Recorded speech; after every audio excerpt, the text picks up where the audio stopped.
Welcome, friends, it's the MovieFilm Podcast. MovieFilm Podcast, enjoy the show. Zaki, Sean, and Ryan are talking about movies. MovieFilm Podcast on the radio. Welcome to MovieFilm, brought to you by the fine folks at Mr. Boy Productions. My name is Zaki Hassan. I'm joined once again by my good friends Sean Coyle. Well, buenos dias. And Brian Hall. Hello there. And we have a special guest today, Paul Shirey, movie columnist and news editor for JoBlo.com, and also a very old friend of all three of us. Thank you for joining us, Paul. Absolutely. Happy to be here. This is awesome. We're very excited to have you joining us. Hopefully this will be the first of many times that you deign to bless us with your presence, so this will be exciting. We've got a lot to talk about. I don't want to spend too much time on small talk. We've got a lot of Hollywood headlines to get to, so let's just get to it right away. Sean, you're the big Ninja Turtles fan in the house. Well, I think all of us like Ninja Turtles, but you love Ninja Turtles. Would you say that's a fair estimate? That is yes, that is fair. So for the past few years, there's been word of a new movie reboot of the Turtles by Michael Bay, and word broke last week, I think it was, about there was a script review of the planned Michael Bay Turtles movie, which has, by the way, been put on ice for a little while. Paul, is that right? Yeah, it's currently on hold so they can get the budget down and basically get it together. The big thing is the budget and then also rewrites. So first of all, Sean, I wanted to get your take. Have you read the script review? Do you have you gotten a sense of what's going on there? I have not. I am one of those guys who made a promise not too long ago to sort of stray away from as many movie spoilers as I could, specifically when it came to projects that I was really looking forward to. Like the Avengers, I pretty much stayed away from all the trailers. Same with Dark Knight, I tried to stay away from all the info. So, yeah, when I heard that there was Turtles rumblings on the internet, I tried to stay away from them. But for the sake of the show, why don't you explain it to me as if I am someone who has no idea what's going on? Well, from what I read, this sounds like something you would not necessarily be very excited for, because it seems like there's a lot of pretty substantial changes being made to the Turtles' mythology, I guess we'd call it. Exceptional changes. Say that again? Exceptional changes. Now, Paul. I mean, have you read you've read the stories? I'm sure. I've read the reviews. I've reported on it too. And the big thing is that is the origin shift. That's the biggest problem. Is that they're making the turtles no longer regular household turtles that were infected with the goo, whatever, but rather that they're now aliens from a turtle alien race. That's right. Which just completely goes against everything that was cool about the Turtles to begin with. And that's pretty much the biggest... that right there alone is the killer. But then with that script review, there's so many other just ridiculous things. Instead of using actual Shredder, it's now... Colonel Schrader. Yeah, Colonel Schrader, ridiculous crap like that. Okay, so it really is an abomination. Michael Bay, just stop making movies. Well, to me, it's more the fact that Michael Bay is so much on the defensive. That's that's what struck me. Where it's like, dude, you don't get to take this property. And again, I have to admit, I mean, my fondness for the Turtles is what it is, but I'm not enough of a fan where this is. It doesn't bother me to the extent because I'm not enough of a fan where it registers on my radar. But I mean, just hearing how upset fans are, it's like, at least take this stuff seriously. Like, this is your audience. I love this notion where it's like, oh, we're updating and whatever, so you guys just need to deal with it. It's like, yeah, but you want to appeal to these guys first, and then worry about appealing to other, the non-Turtle fan audience. Yeah, and Michael Bay had, in what you said in his responses to the negativity, I mean, he was pretty quick to respond on that script review, and his explanation was that it was a very, very early draft, and that basically all of that horrible stuff has been changed, or most of it. But I kind of think they're going to still stick with this whole alien turtle BS. Well, what I read is that the quote-unquote early draft is dated February of this year. Yeah, so again, it was an early draft. That was like 2 weeks ago, man. It changed. We made so many changes since then, right? Yeah. Well, it's just like, why? I don't understand when they do these things and they make such drastic changes. It's like, that's not what that story is. Like, I understand, developing or changing the world around them because the world has changed since the 90s or whatever. But, like, why change such key components to those characters? I just don't get it. Like, why? Why do that? You're absolutely right. It doesn't make any sense. Well, and I also read that I read that Casey Jones is a teenager now, I guess. Right. It's like the comparison was Shia LaBeouf and Megan Fox, which would be the Casey Jones and April O'Neil of this Ninja Turtles. How is that a good sell? Yeah. Jesus. We go from Elias Cotes to Justin Bieber, basically. Yeah, pretty much. So and Peter Laird, my understanding is who's the co-creator of the Turtles. He wasn't real happy with what he read. Yeah, I think I can't remember if it's one or the other, or they're split. One is for and one is against between Eastman and Laird, and I can't remember which one is. I believe. Well, I know Laird is the one who came out against it. So one assumes that Kevin Eastman is busy counting his money and hanging out with Julie Strain. Isn't he married to Julie Strain? The softcore porn chick. Yeah, exactly. Yeah. So he's not. I don't think what happens to the Turtles is really on his radar. That's Turtles, whatever. Yeah, well, one of the guys relinquished any sort of creative input. Like, he's just cashing the money. I think they both did. Oh, they both? Well, because Laird was involved with the animated movie. Well, the animated film that came out, when is it, 2005? But the animated film was before they sold the property to Paramount. Right. So, because my understanding is, like, Mirage doesn't own the Turtles anymore. Okay. So, that's fascinating to me in and of itself. Like, I don't know if I could just, like, sell something like that I created, that I have a stake in, that I, that's had such an impact for decades.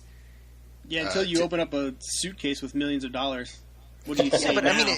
But you have to figure, right? I mean, it's not like they've done very well with how much money they've made off of that property. It's not like suddenly they've come into money. I mean, it's been basically a cash cow from just a few years after they created it.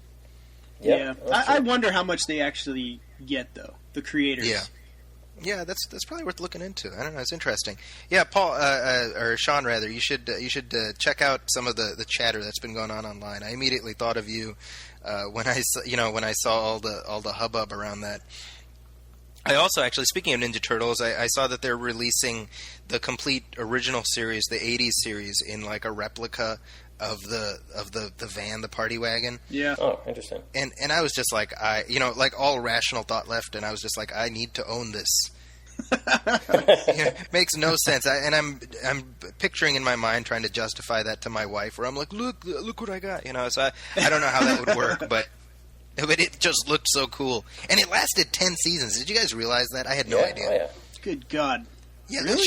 The original Turtles was 10 seasons, which is crazy to me. How many times can you watch that talking brain run around and Rocksteady and Bebop just... It never gets old, Paul. It never gets old. The Turtles show from the 2000s, though, is pretty solid. Sean introduced that to me.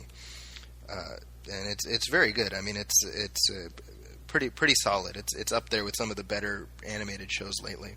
Well, have you seen the promos for the new one? Yeah, I haven't. The new one is getting ready to start. It looks pretty decent. What do you think, Sean? Animation's your thing. Have you seen the promos for the new one?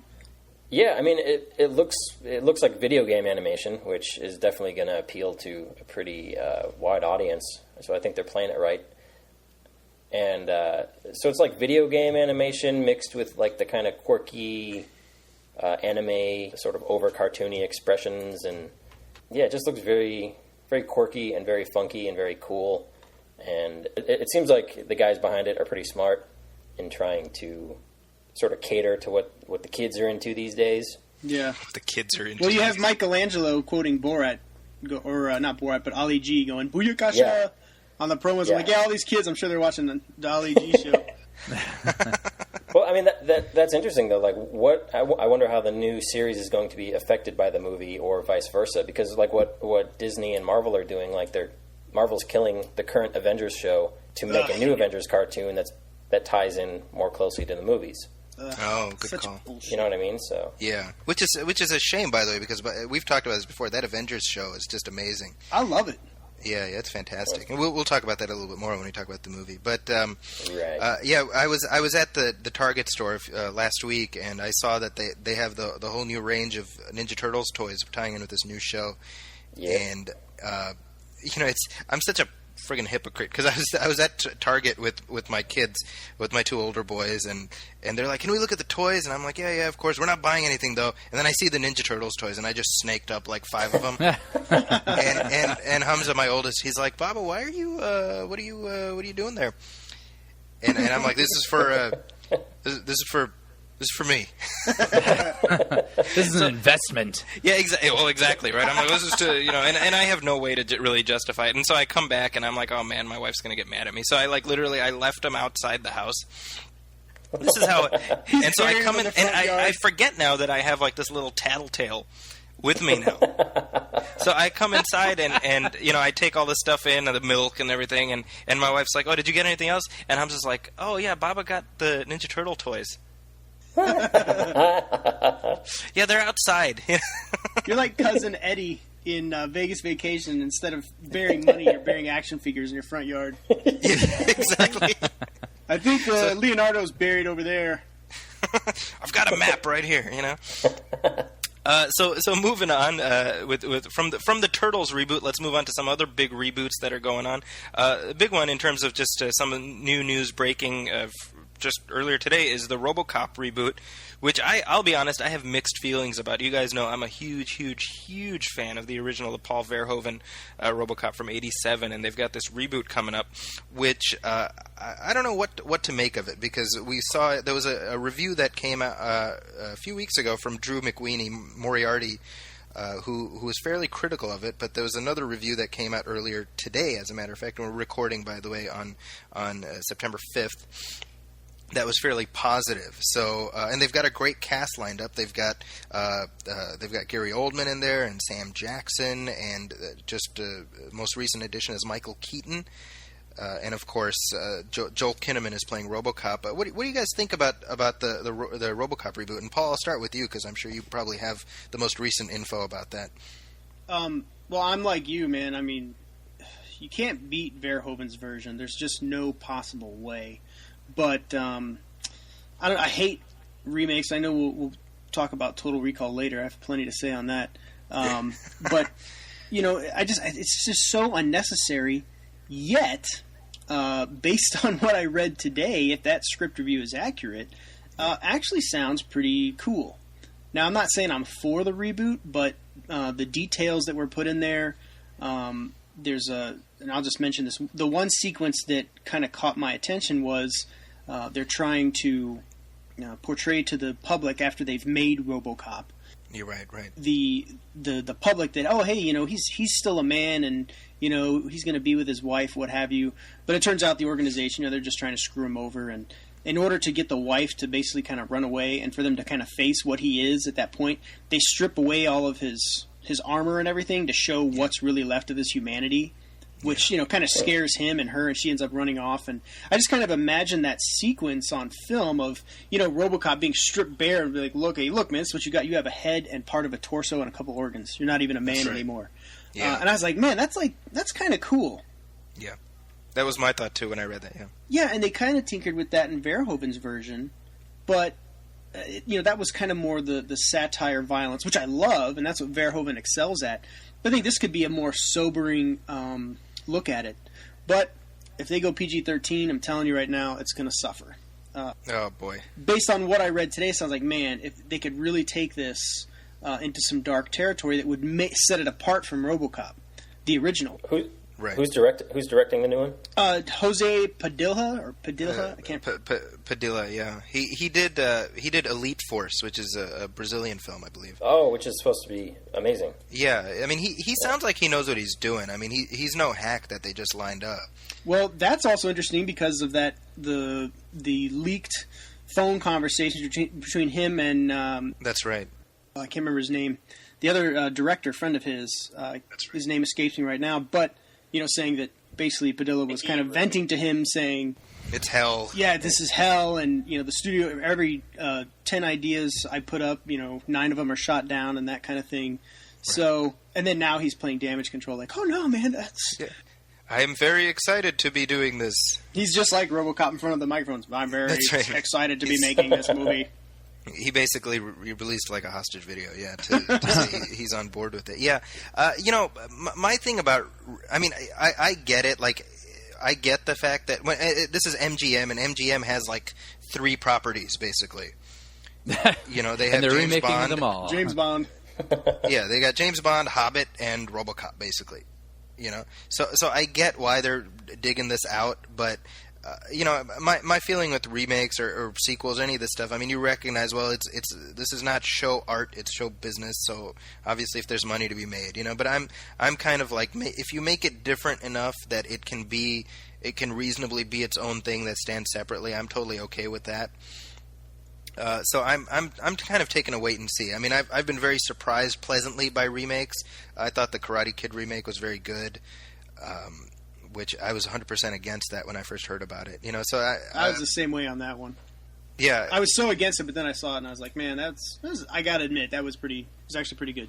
Yeah, so yeah. I'm hoping to be pleasantly surprised, and they've got they're not skimping on the cast. They've got a great cast, so I'm what if you found out though that it wasn't that he was once a cop and turned into a robot? He comes from a planet of robo-cops. That's right.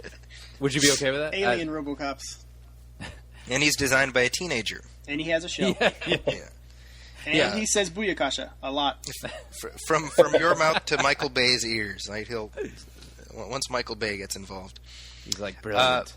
But speaking of reboots, another reboot that we just got word about earlier this week is Beverly Hills Cop. Basically, what Hollywood is doing right now is digging up and having its way with the corpse of the 1980s. Essentially, because Beverly Hills Cop, I'll be honest, I like the first one quite a bit. I like the second one. I have no memory of seeing the third one, which I don't even know if I actually did see it. Who was asking for this? I know I wasn't. Some people seem to be excited. It's a TV series, so it's I think CBS has picked up a pilot, which would be about Axel Foley's son. Is it his son? Okay, I hadn't read that yet. Or nephew or something. It's Axel Foley's son. Because Axel Foley is now like the police commissioner in Detroit. And, it'll be about his son going off and having adventures. Please let his son be played by Charlie Murphy. Oh, my God. Please let it be Charlie Murphy. So his son would be, like, older tun him? That's the only way this is going to work. Wait, are we sure Marlon Wayans is not hired for anything right now? It just struck... what struck me is it reminds me of, like, the Shaft remake from 10 years ago, 12 years ago. Which, yeah, exactly. My thoughts exactly. But, like, even, like, that movie, right? Where Sam Jackson wasn't playing Shaft, he was Shaft's nephew. Reggie that's what Shaft. This isn't Beverly Hills Cop, it's Beverly Hills Cop's cop son. The best thing to come out of Shaft was Christian Bale.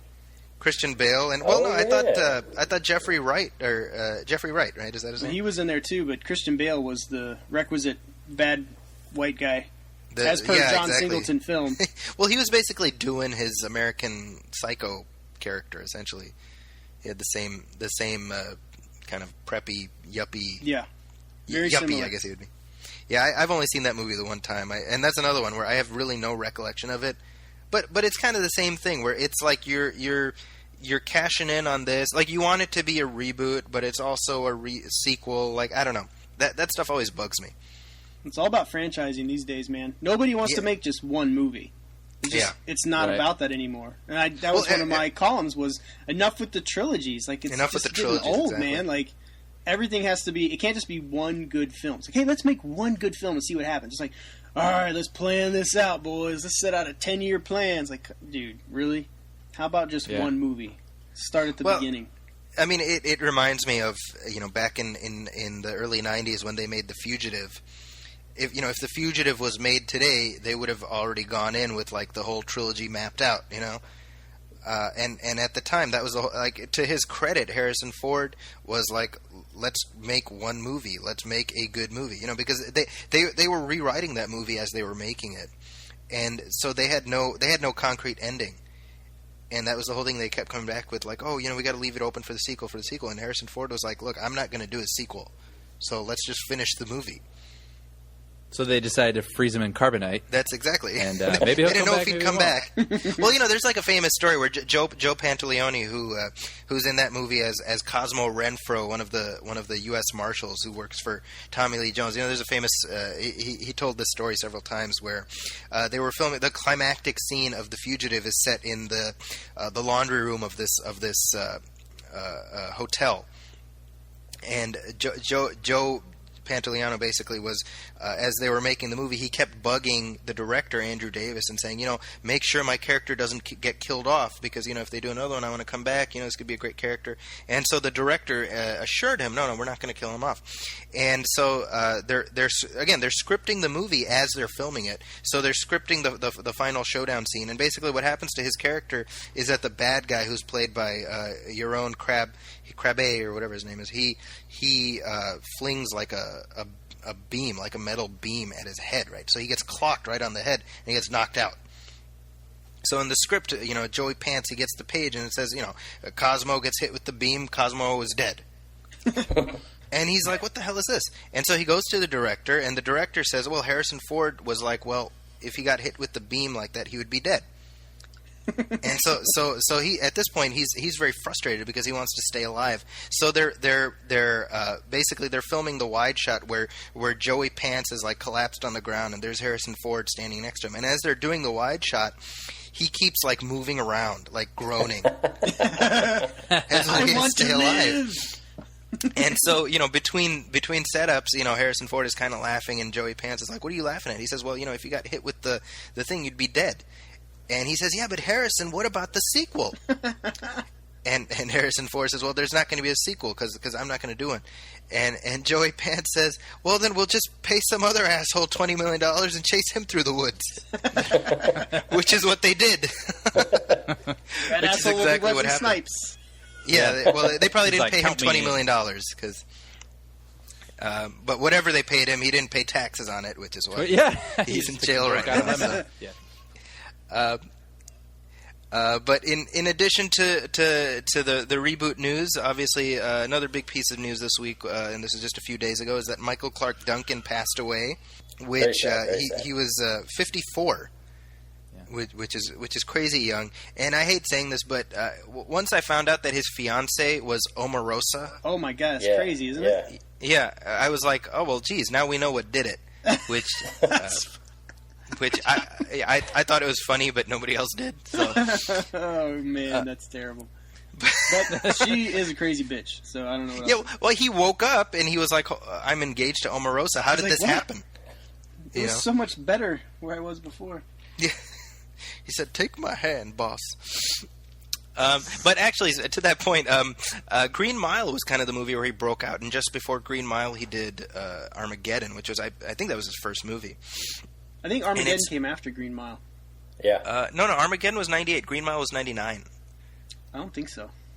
Yeah, because Bruce Willis recommended him to Darabont after working. Oh yeah, with him you're right. On Armageddon. I think he was his bodyguard. Like before he was in Armageddon. Look this information up. Yeah, I started to, but then I remembered that is correct. So you win. We run into this every week. If there was only some tool we could access to look up information. Well, that's in my mental database. So I don't need to look that up. I'm pretty. What isn't in your mental database? Yeah, well, useful things. I know movie stuff, but that's about it. But he did Armageddon. He did Green Mile, and from there, I mean, I was looking back at the amount of movies he did, and he packed a hell of a career into a relatively short time in working in front of the camera. Because he wasn't acting professionally for that long, a little over 10 years. But I mean, he was in a lot of very memorable roles, and not all the movies he did were great, but he was never the problem in them. Right. And I thought he was fine as the Kingpin. I thought he was fine in the Tim Burton Planet of the Apes, which obviously I'm not a big fan of that movie. He was fine in you name it. I mean, it's just he brought this level of consistency. So it was definitely a bummer when I heard that. Yeah, he's definitely. I think he's one of the better character actors that we've seen in the last 10 years, and really is a shame because he just had great presence, and he just seemed like just such a nice, like really cool guy. You know, I mean, you don't look at like Michael Clark Duncan like, man, he just looks like a jerk. I mean, he looked just like. I mean, he seemed just like a really cool, just really nice, down to earth guy, and he didn't do like, tons of great projects. I mean, arguably Green Mile is probably his best work. That was his high point, yeah. But, he definitely made some contributions, even down to Talladega Nights, I mean, he definitely got around and did some different stuff. But And he was the voice of Kilowog in Green Lantern. Yeah. Well, not for him. You have to figure it was an easy paycheck for him. No, I just mean the movie in general. Yeah, the movie is a low point. The movie is actually a low point in the evolution of humanity. Like that's, the one thing I did think about is that Ving Rhames' job prospects have now doubled. That's so messed up. Wow. Okay. I don't know if you saw it. I posted on Facebook today, and it is a clip from ABC News. Okay. Oh, I did see that. I did. They had one of the worst news organizations, and I'm not going to go down that rabbit hole right now, but a clip from the screen of a news report says Michael Clark Duncan dead, and then the years, and then the picture is of Terry Crews. Terry Crews. I'm just like, really?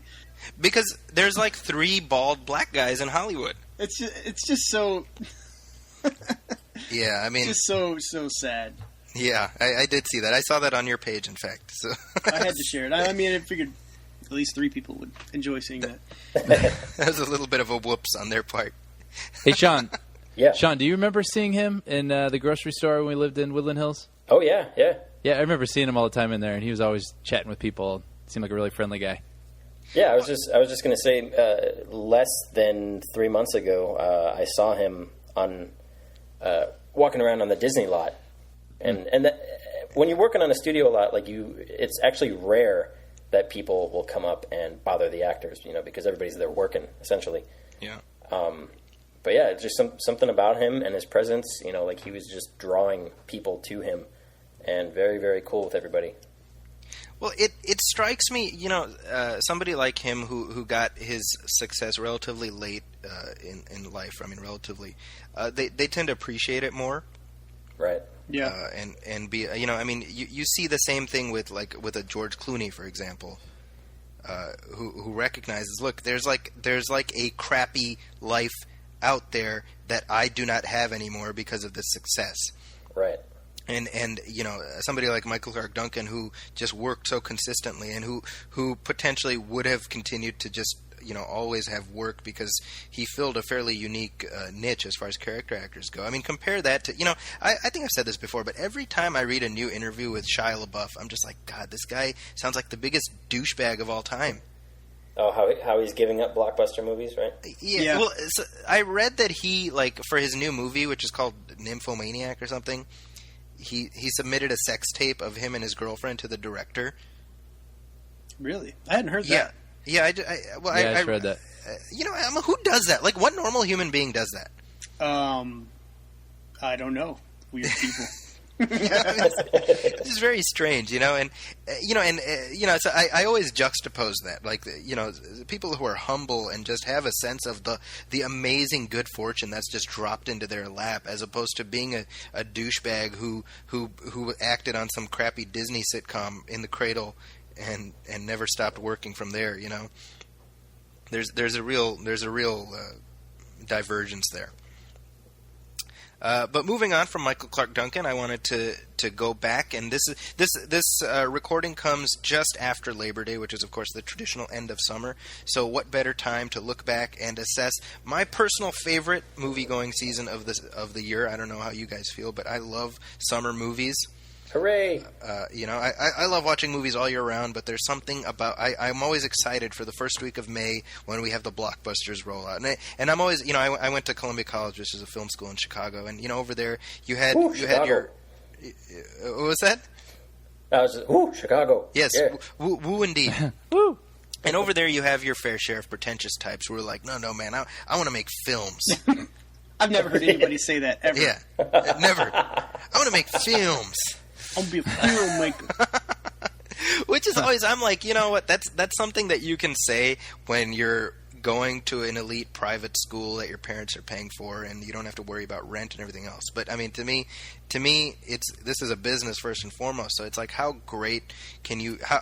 To me, it's about working within the blockbuster paradigm that I find interesting. I always find that fascinating. So I wanted to go back and sort of discuss some of these with you, and this is great for me because I haven't seen you guys in a long time, so this is a chance to catch up on all the movies that we missed having a chance to touch base on.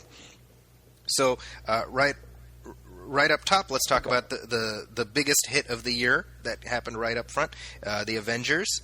Yay! Now we alluded to it last week a little bit. We were talking about the sequel and how Joss Whedon has been signed on, but it's coming out in a few weeks on home video, and it's actually in theaters for a brief run this week. And I doubt I'll get to rewatch it, but I can't wait to see this movie again. I mean, Paul, how many times did you watch the Avengers when it was in theaters? I saw it 3 times. 2 of them in 3D. I actually preferred it in 3D, strangely enough. Yeah, me too. And I actually just rented it in my hotel room this past weekend, which is just crazy because it comes out on Blu-ray in like 3 weeks. And, that's just kind of insane. And it wasn't even in HD. Like, that's how sad I was. But it's Avengers, man. And I was like trying to pawn it off as like, hey, Dash, my son. I was like, hey, you want to watch the Avengers? And he didn't really care. He's like, I don't give a shit. And I was like, we'll just get it and see if you want to watch it again. Because he actually went 2 of the times to the theater with me and really enjoyed it. But he ended up falling asleep within the first hour, which was great for me because then I could enjoy the second half, in pure bliss without a 3-year-old climbing on me, like I'm a jungle gym, and just enjoyed it. But I loved it. I saw it 3 times. I probably would have gone more if I didn't have to work 2 jobs and go to school full time and raise a kid. Yeah, I went opening night. I went to the midnight show, and I think I told Brian this, that being in that crowd, and I went by myself because everyone else was busy, so I was like a super loser that night. And obviously, my wife had to stay home and watch the kids, obviously, and I don't think she was in a hurry to watch it either. But I was like, this is probably as what it must have been like when people went to like see an adult movie in the theater. Because you have a bunch of people that are just sitting there waiting in expectation for this thing, You didn't have your pants down, did you? I did not, but I wouldn't have been surprised if there were people who did all around me. It was an absolutely packed house, which is obviously amazing. It was great to see it with that crowd. But I took my older one, my 5-year-old, a few weeks later, and he liked it. He was complaining about the noise, so he was being a little bit of a wiener. But it's and that's now preserved for posterity. So one day he'll grow up and he'll download this podcast and be like, "What my dad's podcast?" As I call him a wiener on the internets. Daddy loves you, Hamza. That's right. But it struck me that he had no concept of just how amazing the concept of an Avengers movie is. And that made me mad at him a little bit. Because I was like, don't you understand? Captain America and the Hulk are in the same movie. Go to your room. I don't even want to talk to you. I don't even want to get away. Yeah, exactly. By the end I was just like, shut up. I don't know, look at you right now. But hopefully, it's one of those things where I hope that when he's a little bit older, he'll appreciate it. Oh yeah, I got to see that when I was a kid. So that was to me a great start to the summer. And then the week after the Avengers was Battleship. Yeah. Which was did any of you guys see Battleship? I'll admit I have not seen it. No. I had the score by Steve Jablonsky, which I actually love, but I'm a big Steve Jablonsky fan, and I listen to the music and I'm like, well, this has probably got to be kind of cool. I mean it's Peter Berg, who I think is an awesome director. Oh, for Unfortunately, sure, yeah. He did, but Battleship was a drug deal for him so that he could do Lone Survivor. So, I don't really blame Peter Berg per se, and I still haven't seen it, so I can't say for sure. Could very well be a guilty pleasure in the making. I do love the score, but that's how many. I think everybody here listens to scores, and how many times have we heard a great score that went to a really crappy movie? Oh my God! Cowboys and Aliens be another example. Yeah, I just saw Cowboys and Aliens a few weeks ago for the first time. Sad sack of a movie. Yeah, what a mess. total, and that's like the best. That's the only way to sum it up. Is a mess. It's incoherent, plotting, takes too long to go anywhere, and it's just it's just so nonsensical. You're just like, what is going on? I'll be honest. I watched that movie and I thought something I never thought I would think, and that was, I wish Harrison Ford would not do movies anymore. Because it's like he's taking out his frustration at like his relative lack of success lately on on the audience. That's what it felt like to me. I was like, he's just angry, and I don't know.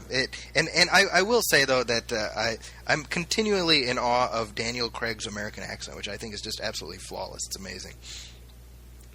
Daniel Craig in general is just pretty awesome. Yeah, he's a great actor, but I mean, he could not rescue that movie. It was really... Dude, you have Daniel Craig, Harrison Ford, tons of other stars, and Olivia Wilde, who's half naked in the movie, and Jon Favreau directing. Should have been a slam dunk. Yeah. And based on a comic book. It's like, hello, there's like, the executives are like, foregone conclusion, baby. This is going to be a smash hit. Yeah. And it's totally not. So what happened there? I mean, where did the wheels come off the wagon? I think there's just too many writers, right? Yeah. I mean, that was... I felt like the first 15 minutes were pretty good. I liked where it was headed, but then it just... Like as Paul said and as you said, like, walking out of that, I was like, this is a mess. And it just felt like there was like a million writers, and they're like, well, we got to keep this thing. We'll cut this thing out. I'll add this. Like, that's just how it felt. Like a lot of Scotch tape and a lot of napkins taped together. Yeah, I agree totally. Yeah, well, we were just talking about sort of the presumptuousness of sequels. I remember when there was like the question about whether, like, when the next James Bond movie would be. There was like some article I read where it's like, Daniel Craig is about to get really busy because pretty soon he's going to have to worry about doing Cowboys and Aliens sequels and Girl with the Dragon Tattoo sequels. And it's just funny how, like, well, obviously there's not going to be a Cowboys and Aliens sequel, but even the Dragon Tattoo sequel is not like the sure thing that anybody was thinking. That's actually a shame, in my opinion, because I thought Dragon Tattoo was awesome. I agree. I would be totally open to seeing the sequel to that.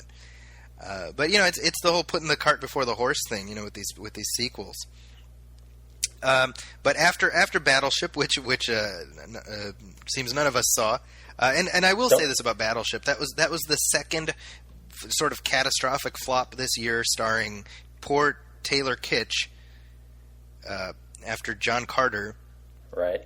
And I kind of feel bad for the guy because I think he's taken the blame for these things, which is not really his fault. It's totally the director of the studio. He's just a pretty face, that's in good shape, and he can act. He's not terrible. I thought he was great in John Carter. Yeah, for sure. And the thing is, they hired cheap for their male lead on purpose. It's a money-saving tactic. You're not going to get Tom Cruise for John Carter. You're not going to get Tom Cruise for Battleship. So you got to shoot low. So it's easy to blame him, but he's totally not the one to blame for those flops. Yeah, exactly. And then of course later in the summer we had don't say it. Don't say Prometheus. Oh, don't worry, we'll get there. We've got a few things to cover in between there, though. Don't you dare. Prometheus was, of course, Prometheus, and that was something that we'll talk about. But I was actually going to mention Dark Shadows. Did you guys get a chance to see that one? No. I did. Okay, so Brian, you and I saw Dark Shadows. Mm-hmm. Now, going in, I'm not a huge Tim Burton fan. I have no familiarity with the soap opera that's based on at all. So I went in kind of an apathetic audience, and I left the theater just as apathetic as when I went in. But what did you think of that? I think you like Tim Burton a little more than I do. Yeah, I do. I like Batman and Beetlejuice and Edward Scissorhands and Pee-wee's Big Adventure, and I like all those movies. But it feels like recently he's just sort of this, like, you give me a picture and I'll draw spirals on it. That's what all the movies are. Give me Alice in Wonderland and I'll put spirals in it. And so when I saw the trailer for this, I was like, all right. I mean, it looks a little goofy, but like it looks like a departure from just him remaking fairy tales with his little slant on them. Right. And so I went into it like, I think I might like this. And I dragged my brother to it, who did not feel like going to the movies that night, and it was almost made it worse because it was very bad. and I would just had to look at him the whole time and be like, I'm so sorry. You do that a lot, Brian, at movies. Well, it was really weird. I think it might have come from it being based on a soap opera where it feels like they tried to cram like a million subplots that I would assume had been featured on the show, and it just left for... I mean, there was no plot, really. It was just a bunch of little things that went nowhere and a lot of loose ends. And yeah, I felt like they couldn't figure out the tone that they were going for. Yeah. It was tonally kind of all over the place. And, I think what summed it up, honestly, is I saw a tweet the weekend that it opened. Somebody said, I see that Tim Burton has made his movie again. Which, it's just, him and Johnny Depp get together, and it's kind of like everyone just leaves those two kids alone and lets them play, and assumes that they'll sort of crap out another, a golden egg or whatever. And it was just kind of I should know better, actually, at this point. Like, I blame myself at this point, because I am the exact opposite of a Tim Burton fan. I can count on one hand and still have three fingers left, like the number of movies of his that I actually like, and those are the ones that are not very Tim Burton-y. So I at this point I should just know better. But do you guys think that he just keeps Helena Bonham Carter like locked in a room until he shoots the next movie, wearing the same makeup and the same costume? And possibly, but I think she might like that. That's... Yeah, they doesn't even know she's in a got different that movie. gothic thing going for them that's probably a turn on. Yeah, exactly. So Dark Shadows, and that was and bear in mind, I mean, we're talking about these movies that we're talking about were all sort of roadkill in the wake of the Avengers, which just steamrolled through most of May. However, Men in Black 3 was shortly thereafter, which I liked, actually. I did like Men in Black 3. Brian, you saw it, right? Yeah. Paul, did you see it? Nope. I'm not a Men in Black fan. It's throwaway entertainment for me. It's junk food for the brains, I've seen 1 and 2. It was, enjoyed, and I'm done. It's the equivalent of, for me, it's like going to McDonald's and you don't really feel good about yourself, but you eat it and it tastes pretty good, and then you throw away your tray and you just go about your day. You're not thinking about that Big Mac later. Like, man, that was like the best Big Mac I ever had. I would agree with that. Yeah, I mean, and Sean, I know you didn't see it. No, I checked out about 20 minutes into the second movie. I remember you and I went to see it. In fact, Paul, I think we watched it. All three of us watched it. Yeah, it's possible. Again, I don't even remember it because out. It's like whatever. It's like Men in Black. Yeah, they are. Will Smith being Will Smith. Tommy Lee Jones being Tommy Lee Jones. They're jumping around. They're shooting aliens and all kinds of crazy stuff, and then it's over, and that's it. So I totally agree with you. I think it's absolutely disposable. But as far as junk food goes, it was agreeable junk food that didn't give me indigestion. I would agree with that, actually. Yeah, it was good junk food. Yeah, sure. Like, I could see that. They should put that on the DVD box, by the way. Junk food edition. Good junk food. Good crap. Yeah. I thought that it's worth watching for Josh Brolin alone, is what I would say. Yeah, he looks he looks like the big sell for Part 3. I think that if Josh Brolin wasn't in it, I would probably never care to see it. But because Brolin is in it, I will absolutely rent it or whatever and actually watch it rather than waiting for a cable debut. Only for Brolin, because he's awesome. Yeah, I tend to love Josh Brolin in just about anything. However, I make an exception for Jonah Hex, which is not his fault, but it's an absolutely ghastly movie. Imagine an HBO night where they played Jonah Hex and Cowboys vs. Aliens back to back.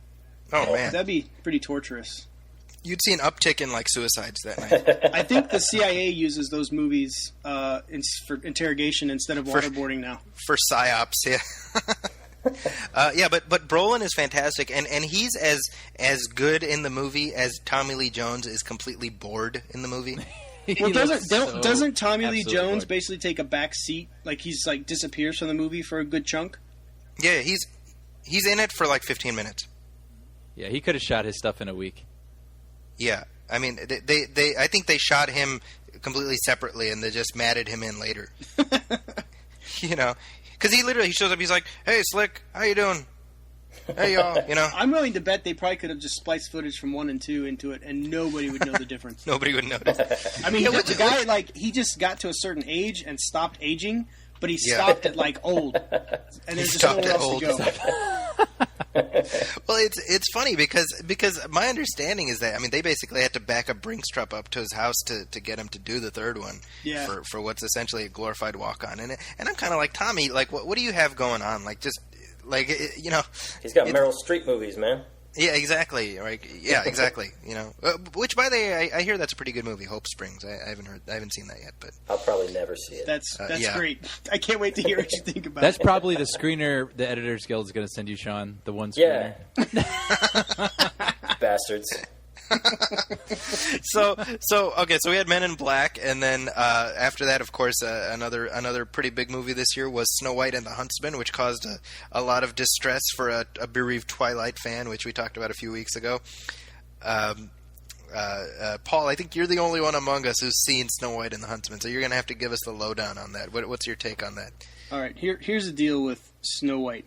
It is a completely implausible movie. And I even did a whole kind of a column on this, and that was the whole notion of the suspension of disbelief. It has a limit, you know, and there's just so many stupid freaking things going on in this movie. You'll see it from start to finish. It goes in directions that just make no sense, but there's a couple things, and I'll just bring them up real quick. One, at the beginning of the movie, Charlize Theron just shows up as just this random chick that kills the queen and takes over the kingdom. And that was her plan from the start, right? And Snow White is very young. She's like 10 years old at the time when she does this. She kills Snow White's father, and she goes and puts Snow White in like a tower till she's like 18 and becomes Kristen Stewart. And during this whole time span, she's got this mirror that comes out, and you see in the trailers, we're like, oh, that looks pretty cool. That's a good take. So, like 8 years later into this movie, after she's done all this, and Kristen Stewart is locked up in the tower, she's asking the mirror, she's like, you know, who's the fairest, blah, blah, blah. And the mirror's like, well, it's actually Snow White. She's the one up in the tower. And he tells Charlize Theron this at this point, and Charlize Theron is like, oh, well, I mean, she's up there, so let's go get her and, you know, bring her to me, and I need to eat her heart. And that's what the mirror tells you. Like, you need to eat her heart in order to consume it, and you'll never have to suck up everybody's life energy and stay young forever. And the whole time I'm thinking, I'm like, you waited 8 years to tell her this? Like, why didn't you tell her when she overthrew the kingdom, like that night when this girl's 10 years old? Like, why would you wait 8 years? You know, is Amir just like messing with her? He's like, I'm going to see how long I can drag this out. And that's when he waits to go and tell her. It just makes no sense why. And there's no explanation as to why all of a sudden he's telling her that he has to consume her heart now. Makes no sense. And then the other part amongst the meat of the movie is at the very end, Snow White rallies all this other army. Like, oh, hey, we're going to go attack the castle and kill the queen, because I'm the only one that can do it, even though I've been locked up in a tower my whole life and I have no combat training whatsoever. But you guys are going to follow me. I'm going to lead the charge on the beach. And they're all like, yeah! They're all like rallying. I'm like, are you guys stupid? Like, in what universe would anybody do that? And so anyways, you know, you're like, whatever, it's Snow White. So she's charging the beach, and remember, the queen has to eat her beating heart in order to survive. So as Snow White is charging the beach, they're firing fiery trebuchets and trying to kill everybody, with Snow White in the very beginning, or at the very front of this charge. Okay. And the whole time I'm thinking is like, if one of these fireballs hits her and kills her, she's dead. She's done. How does that do the queen any good? And the queen's telling the men, she's like, but don't kill her. Bring her to me. And it's just like, they're firing off trebuchets and all this other stuff. And then she finally gets to the castle, and as she's going to the castle, all the guards are trying to kill her. It's just like, the queen should be like, did anybody listen to what I said? Nobody listened. And then she gets up there, and then the fight is lame, and it's just so weak and nonsensical and just ridiculous. It's not worth anybody's time. It's worth maybe catching on HBO, but you'll roll your eyes the whole time. Not to mention the fact that they waste Chris Hemsworth the whole time. I mean, this Hemsworth, it's Snow White and the Huntsman. People have said to me, it's like, well, it's about Snow White. And I'm like, there's actually two names in that title, Bubba. Snow White and the Huntsman. And the Huntsman is just like kicked to the curb. Like, he's the equivalent of like the wasted female role that we're so used to seeing, where the male lead is the head person of the film. And it's a waste. I mean, a complete waste. And when they were talking about doing a sequel and making him the star, that would be their best bet. Interesting. So anyways, that's my tangent on Snow White and the Huntsman. Well, it's not a tangent. I mean, that's definitely what we're talking. Yeah, see, they lost me fairly early, like just in the marketing when they posit. Again, you're talking about suspension of disbelief. My disbelief cannot be suspended to the degree where I believe that Charlize Theron is less attractive than this 15-year-old boy, Kristen Stewart. See, I like her sister. I think she's attractive. I mean, I'm not like if you serve me one or the other, I wouldn't complain either way. But I mean, I can see that. I mean, I can see that argument. I don't know, just something about her bothers me for whatever reason. I think it's what she did to Robert Pattinson. I think that's what it is. It's just I'll never forgive her. The thing that turned me off about the trailers was that it was like the monster effects. Like it seems like it's the same house, the same post house doing the same monster effects and just using these same monsters in all these different movies. Yeah. It seems it was like really like kind of a ripoff of Del Toro is what it felt like. They're like, oh, but Del Toro's doing all these amazing things. Like, well, let's do it like Del Toro would do it if he was directing it. And the movie looks good. I mean, it looks slick. It looks nice. That's like the best thing I can say about it. But everything else, the action and everything, it's just it's a snooze fest, man. I guarantee you none of you guys will enjoy it. It's a waste. Yeah. It just looked like we'd seen it already. Yeah, well, that's like most movies, you know? There is that been there, done that feeling. And I wonder how much of that is just like because we're at an age now where, you know, we've just seen so many. I mean, when you compare the amount of films that just the three of us, the four of us rather, have taken in versus your average person, I mean, we've probably seen 6 or 7 times that. You know, so that's a part of it too, and I do try to bear that in mind. You know, I try not to yell at people who like just asinine, idiotic movies. You know, but of course, Charlize Theron also a week later she starred in Sean's favorite movie of the summer, which is of course Prometheus. Prometheus. Ridley Scott's quasi prequel to Alien. Sean, tell us about Prometheus. No. I think we should just move on to something else. Oh, no. You don't get away that easy. We need to have this conversation. We need to have we need to release your feelings here. You know, just for the sake of our audience, you have to realize that Sean is just a huge fan of the Alien franchise. Specifically, Aliens is one of his all-time favorite movies, and Alien, the first one by Ridley Scott. So I think Sean, more than anyone, was really looking forward to Prometheus. Well, not even the franchise now, just the first 3 movies, because now we have 4 shitty movies and 3 really solid movies. 4. Okay, so we have. If you count the 2 Alien vs. Predator movies, right? Well, you know what? I'm gonna go out on a limb here. I will defend the first Alien vs. Predator as nope, you're wrong. Stop it. I'll stand by you on that one, Zaki. The second one is garbage, though. Second one was not good. I don't mind the first one. It's not great by any stretch, but I think it's watchable. It's more junk food for the brains, but it's good junk food. Yeah. Here's the thing. Okay. I'm married. I have a mortgage. I have a 5-month-old baby. I have a dog. We own a horse. Like I have a lot of things that keep me busy in my personal life. So me being able to go out and see the movies that I want to see, it's more of an investment of my time than anything else. Yeah. And so, you know, time and money.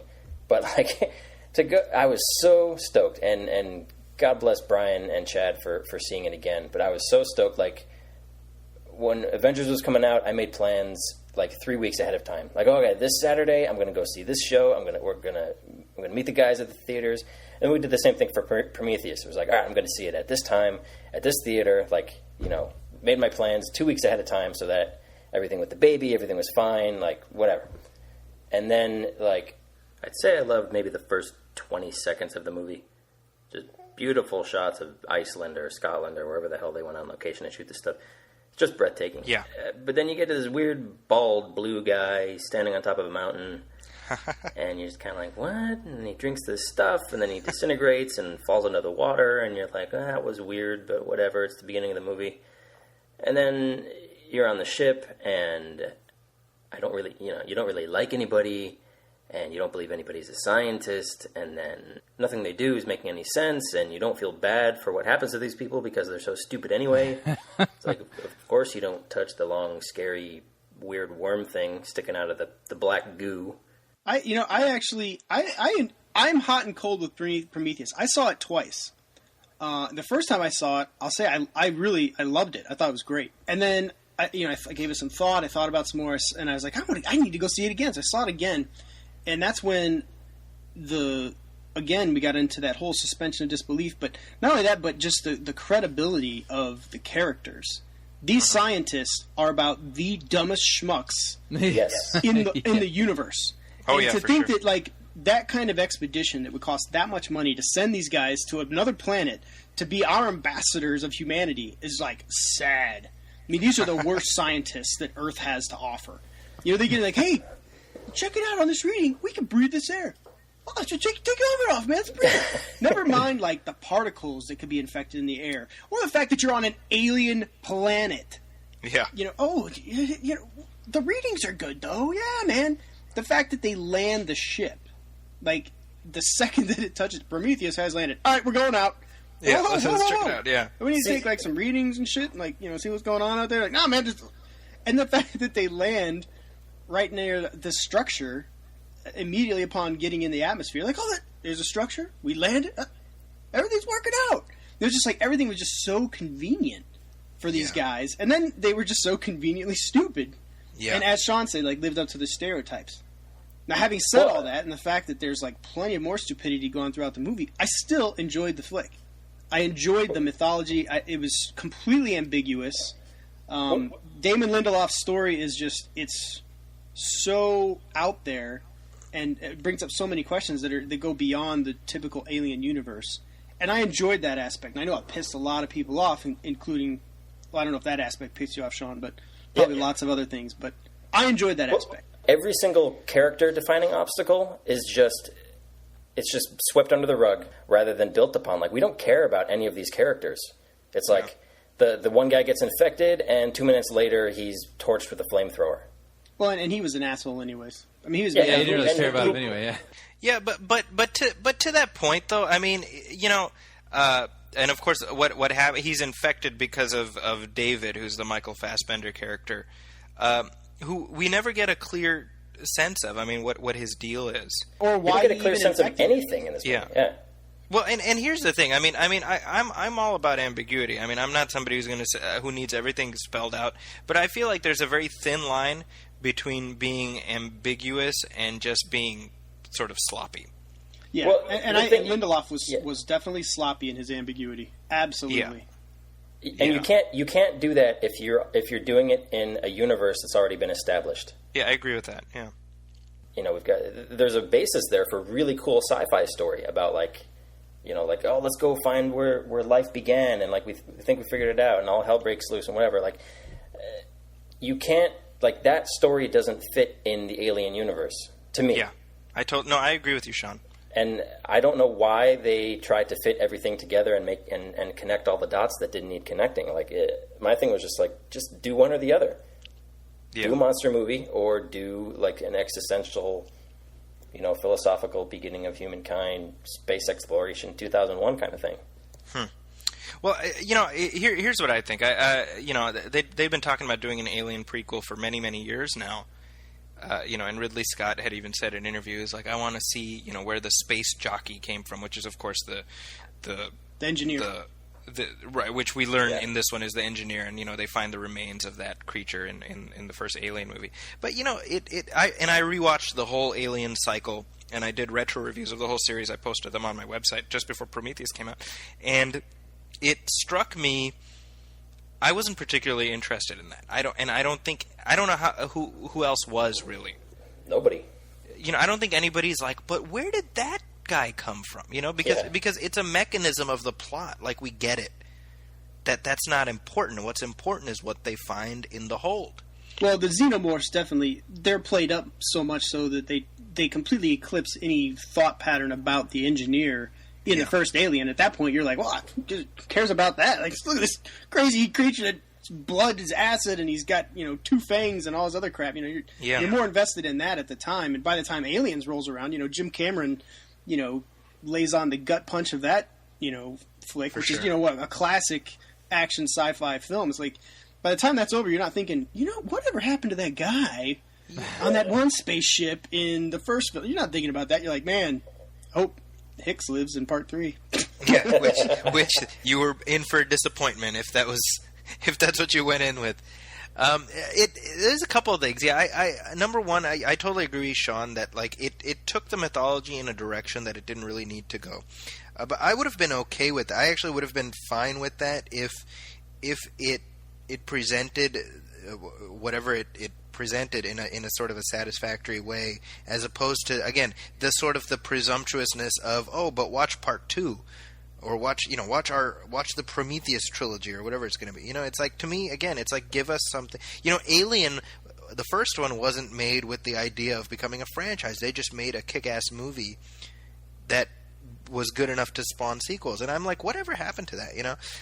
The other thing I thought about is, and I don't know if you guys felt this way, but I was a little disappointed when I saw what the engineers looked like, because, you know, the remains, the sort of the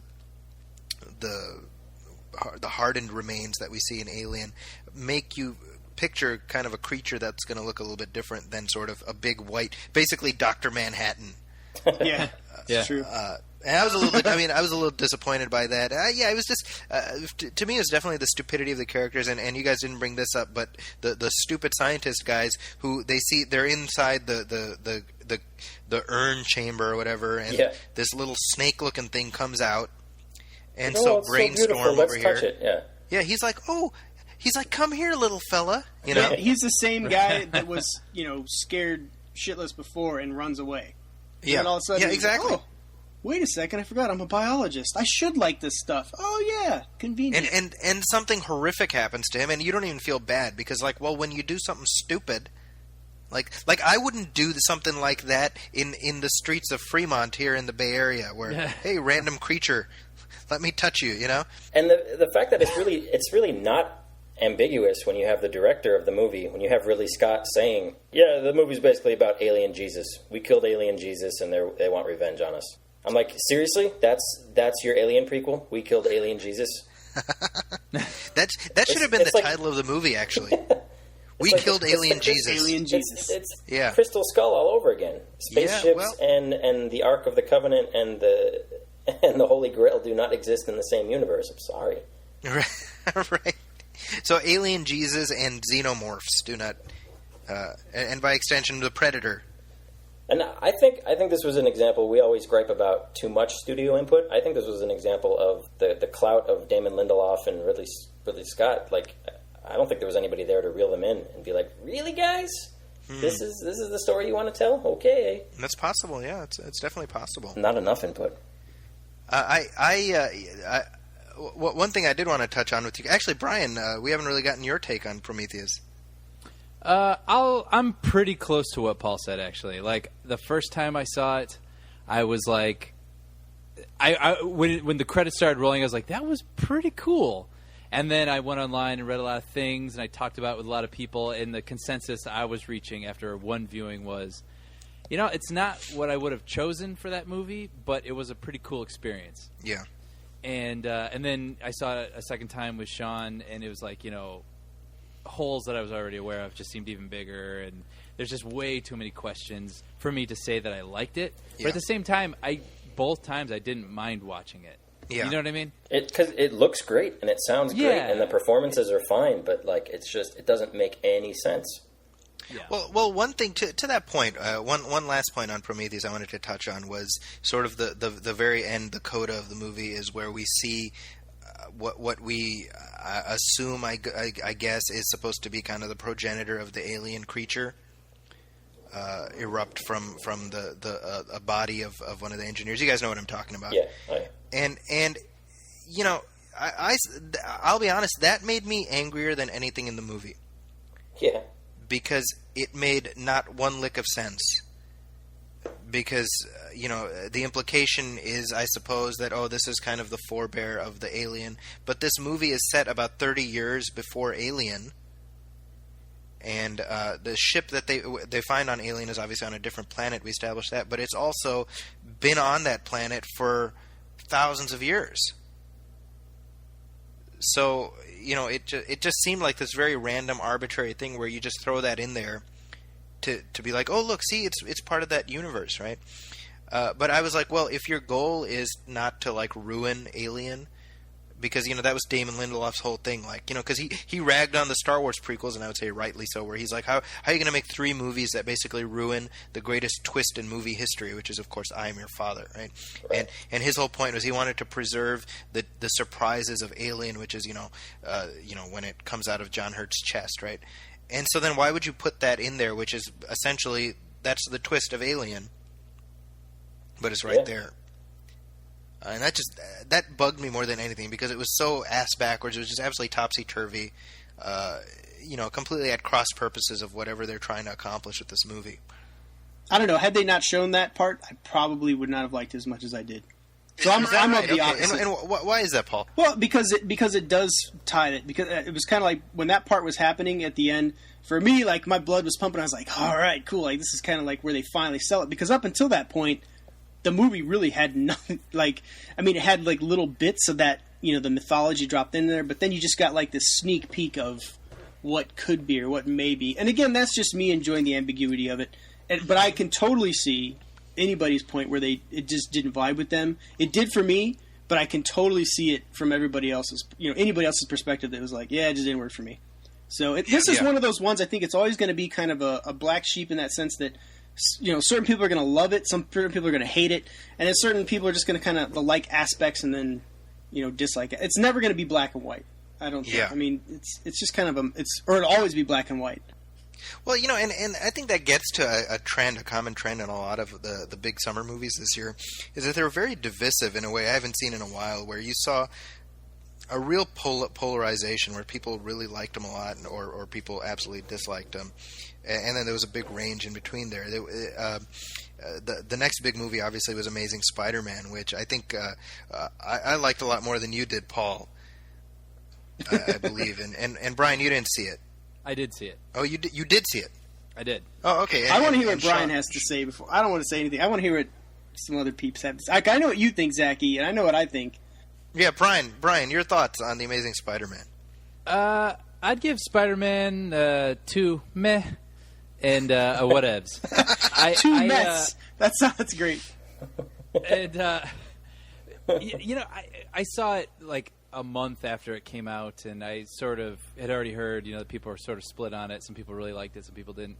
And I guess I should say about the Raimi films, I remember seeing the first one, maybe even opening night, and everybody was so into it, and I was like, this is fun.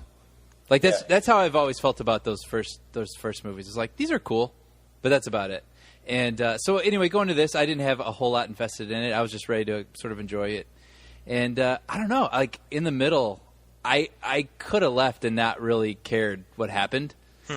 It was cool, I mean, there's I don't know. I mean, everyone keeps saying also that it's like, well, I really enjoyed Andrew Garfield and Emma Stone, right? Yeah. And I was like, yeah, they're good. I don't know. It never got beyond that for me. Even the action, I was like, yeah, it was okay. Yeah, so. That sounds very similar to the way for me. But I wanted to hear, because I hadn't heard your opinion about it, and that's interesting. I think, Brian, you and I fall in very similar tracks quite often. And I think with Spider-Man, I was similar in that I was kind of honestly against it to begin with. I think the whole reboot is just completely unnecessary. I understand that the deals fell apart for Part 4 with Raimi and company and all that other stuff, but what bothered me more than anything was having to sit through Peter Parker's damned origin again. Yes. Yeah, I it agree felt with that. very tedious. Yeah, and the problem with Amazing Spider-Man is they not only do they make you go through the origin, they spend a solid hour doing it. Yeah. And I was just like, dude, who on planet Earth does not know Spider-Man's origin?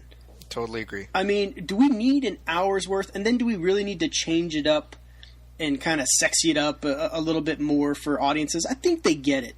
And I really would have preferred a more serialized approach where it's like, you know, I think the Incredible Hulk opening credit sequence is a good model.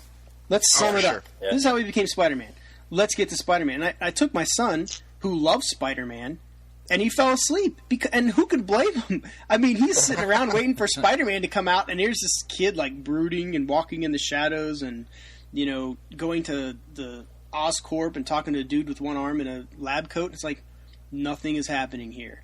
And I agree that I think Andrew Garfield embodies Peter Parker, Spider-Man. He's got the physique. He does a great performance, but I think he's better than Tobey Maguire. I think he's better for this generation. I don't know that he's ultimately the best. You know, everybody's always arguing, "Oh, he's the best. He's the best Spider-Man." I wouldn't say he's the best, but I mean, everything's relative, obviously. Yeah. Yeah, I mean, he's good. Absolutely, he's good. And what's her nuts? Emma Stone. Emma Stone. She's very hot and, you know, funny and cool. She's good. Dennis Leary was surprisingly good. Yeah, I thought he was very good. Yeah, just the tension between him and his daughter and Peter Parker. That was probably what I enjoyed the most out of it. Yeah, I agree. And that was the one thing I was expecting just to be a throwaway. Like, oh boy, Dennis Leary. But he was actually, like, really good. But, you know, the action and everything in Amazing Spider-Man, there was nothing I hadn't seen before. Absolutely nothing to inspire me. I was like, oh, you know, there was no iconic moment. And some people argue, it's like, what about the part where he saves that kid and he's holding the car and he tells him to put on his mask? And I was laughing because that was just ridiculous. And of course, see Thomas Howell, by the way, making his big comeback. Yeah, save my kid. In that scene. I'm Pony Boy, by the way. Does he play Soul Man? Yeah, that'd be awesome if he was like in his Soul Man garb. You know, here's what I'm going to say about the Amazing Spider-Man. And I saw it twice, and I actually liked it more the second time because, and I liked it. I of our group, I think I liked it the most because, you know, given that I was not a fan of the whole doing the reboot. I thought it was unnecessary. I'm 100% on board with that. But I was kind of like, well, you're doing it anyway, so at least do a decent job with it. And I think held to that standard. I think they did do a pretty decent job, given that this is a story that we've already seen, you know, and we've seen it done pretty well. So I liked the Martin Sheen, who's one of my all-time favorite actors. I thought he does a really good job in his scenes as Peter's Uncle Ben. I thought that. They switched it up enough from the Sam Raimi version where it didn't feel like we were hearing the same song in certain regards. I also feel like in terms of the villain, I think that the way they portray the Lizard and everything, he's much more effective as a villain than the Green Goblin in the Sam Raimi one. Right. Who I thought Willem Dafoe is great, but he has this ridiculous Power Rangers costume that they stick him in, and he's just kind of silly looking. Yeah. You know, and when people ask me like, oh, well, what's my ultimate grade, and I kind of say, well, I would say I like both the Sam Raimi one and the Amazing Spider-Man about equally, in that the 2002 one excels in certain areas and doesn't in certain areas, and then this other one excels in different areas but doesn't in different areas, and so it ends up kind of balancing out. At the end of the day, you know, with a movie like this, the question is, well, would I watch the sequel? And yes, I would. I think a sequel, I mean, that's where they can really, like, get down to business. Unfortunately, they wasted my time with this first one. And it's like, okay, if they can't deliver something that knocks it out of the park for the sequel, then I'm pretty much done. You know, it's going to be Catch It on Cable for me, because we know who Spider-Man is. He's got his damn costume. He's got his stupid love problem that we get to deal with. Like, let's get down to Spider-Man, the character, the story, you know, the interaction with the villain, you know. Yeah. I would rather see Green Goblin done right. If you ever seen the screen test of the prosthetic they had for Green Goblin for Raimi's version, for sure. Yeah. Looked awesome. Yeah. Yet for some reason they're like, oh, it looks too cartoony. It's like, you know you're adapting a comic book, right? So that's okay. You know, but no, they're like, oh, we got these leftover costumes from the Power Rangers set. We're just going to paint them green. Yeah, exactly. Shiny green. I think they have a unique opportunity to really do the Green Goblin story for the sequel, and I'm hoping that's what they're setting up. You still got Gwen Stacy, you know, she's got an inevitable fate, and they have the potential to deliver a really cool and very dark Spider-Man with the sequel. And if they don't do that and they cop out, yeah, I mean, I'm just done. You know, I think the reason that we got the reboot, I'm just guessing, right? Obviously, they had the legal. They have the legal issue where Sony basically has to be cranking out these movies, otherwise Disney gets the right. So I think it was just like, we don't have the time, we don't have the runway to plot out another sequel. So let's just start over, because that's a story we don't have to spend time. We don't have to think about it. I'm sure that probably came up, and you're absolutely right. Losing Spider-Man for Sony would be a huge loss. Oh yeah, and it would be a huge gain in Marvel's corner. I mean, you could put Spider-Man in the Avengers movie. Yeah, that's right. I mean, Spider-Man's in the Avengers in the comics. Why not? So, if they were to be able to put that into the fold, I mean, Marvel's a force to be reckoned with at this time. Whether you love them or hate them, it doesn't matter. They're not going away anytime soon at this rate they're going. And to have Spider-Man in their corner again, away from Sony. Well, and that's the thing. I mean, when you look at what Marvel has been able to do with all, I mean, let's face it, right? I mean, before Marvel Studios, Iron Man was like a third-tier character. Oh yeah, totally. And that's what's so astounding to me, and I judge this based on the merchandising, right? And I was reading, there's a series of like Marvel Universe action figures that Hasbro puts out, and I was reading about how, every wave of these Marvel figures has to have a Wolverine, a Spider-Man, and an Iron Man.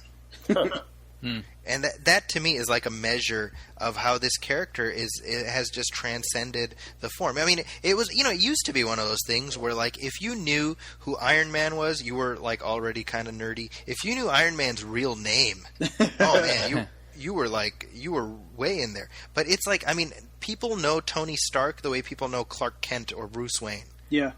That's just something people know, that's just to me. I've been reading Iron Man comics. I don't read them anymore, but I mean, I read them all throughout my childhood, going back to the early '80s. So it's been very gratifying to see Marvel take these really B-level characters and bring them up. So you imagine, like, what if they still had their premier properties? What if they still had the X-Men and the Spider-Man universe? A Marvel X-Men really movie. something. That would be something. They should just buy Fox out of those contracts. Make enough money, just buy the studio. Well, I mean, that Fox will never give up the X-Men. There's just like they didn't even want to give up the Silver Surfer and Galactus, when that whole Daredevil thing was going on. So they certainly aren't going to give up Wolverine and all those characters. Well, I mean, they lost Daredevil. They lost Daredevil, but I mean, I'm sure they viewed it as sort of a cost benefit. Like, okay, well, is it worth losing Daredevil? But keeping the Fantastic Four rights, and I guess they made that calculus that was more important to them. That's yet another movie we don't ever need, ever. I am not a Fantastic Four fan. I've read the comics. I dislike the comics, dislike the movies. I know there's certain people that enjoy them. I don't get it. I don't get the comics. Even when you have Mark Millar and Brian Hitch working on the book, that doesn't even sell me. It just does nothing for me. I think if Fox was smart, they would reboot Fantastic Four, set it in the 60s, like X-Men First Class, and then open that up to the possibility of team-up movies or even like battle movies, like Fantastic Four versus the X-Men. Yeah, that could be interesting. They're going to have to be able to compete with the Avengers in some way. Well, they've got Josh Trank doing the Fantastic Four reboot, which is a good that is interesting because I really liked Trank's film. My brain's not working. Chronicle. There it is. Yeah, which I haven't seen that actually. It's good. It's actually really good. I thought it was really good. Okay. Yeah, no, I hear good things about it. Brian, you saw that, right? Yeah. No, I really liked it. It was a big surprise. Yeah, totally. It came out of left field. I was like, all right, I'll check it out. All these people are saying it's good, but it's probably going to suck. And I was like, wow, this is actually pretty kick-ass. So, it's like the movie you were like hoping it would be that you would never guess it was. What? I want that on my tombstone. As well as pepperoni and extra cheese. So the premise of that's basically a quote-unquote real-world superhero movie, basically? Yeah, well, it's like the found footage. It's a found footage superhero movie. Oh, okay, gotcha. It's actually really, really well done. There's a lot of small moments, and I think that's what makes it good. Is that there's there's a scene where the one kid is becoming evil, with his corrupt with his powers, and he's just sitting at his house, and they got the camera. He's got the camera on him, and he just takes apart the spider with his powers.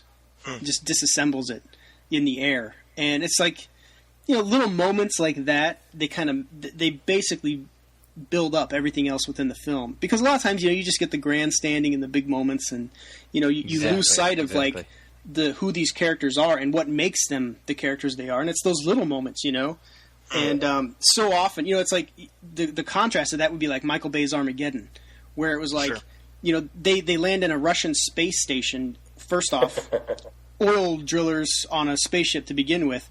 But they land on this Russian space station, and the second they get there, it's like wham, bam, bam, bam. Nobody stops for a second to like look out a window and be like, "Holy shit, man, we're in space! This is crazy!" They're like, they just like get on the space station, everything's gonna blow up, and everything starts blowing up, and it's just like, and then like they escape the ships, like everything else is blowing up, Jesus.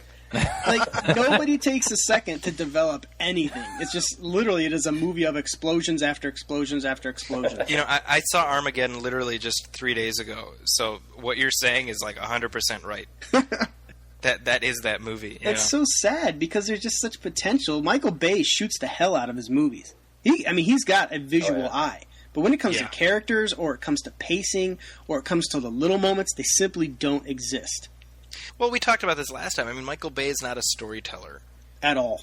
But moving on from Amazing Spider-Man, obviously, the next big movie that came out a few weeks later, and we spent our first episode really digging this one apart. But The Dark Knight Rises. Paul, we haven't gotten your take on that. I don't think I've given it hardly at all to anybody. The Dark Knight Rises. How could it ever live up to The Dark Knight? There's no way. There's no feasible way. Heath Ledger set a bar as the Joker that could never be outmatched within Nolan's universe. It's just not possible. There's no bigger villain than the Joker. That said, The Dark Knight Rises I felt was an exceptional film. It was exceedingly entertaining. It had all the elements from the other two Nolan films that made him cool. But in the end, I felt it was very clumsy. I thought it had a satisfying ending, a very satisfying conclusion that was pretty cool. But overall, I felt that it really it defied those logic problems that stunted Prometheus and Snow White and the Huntsman.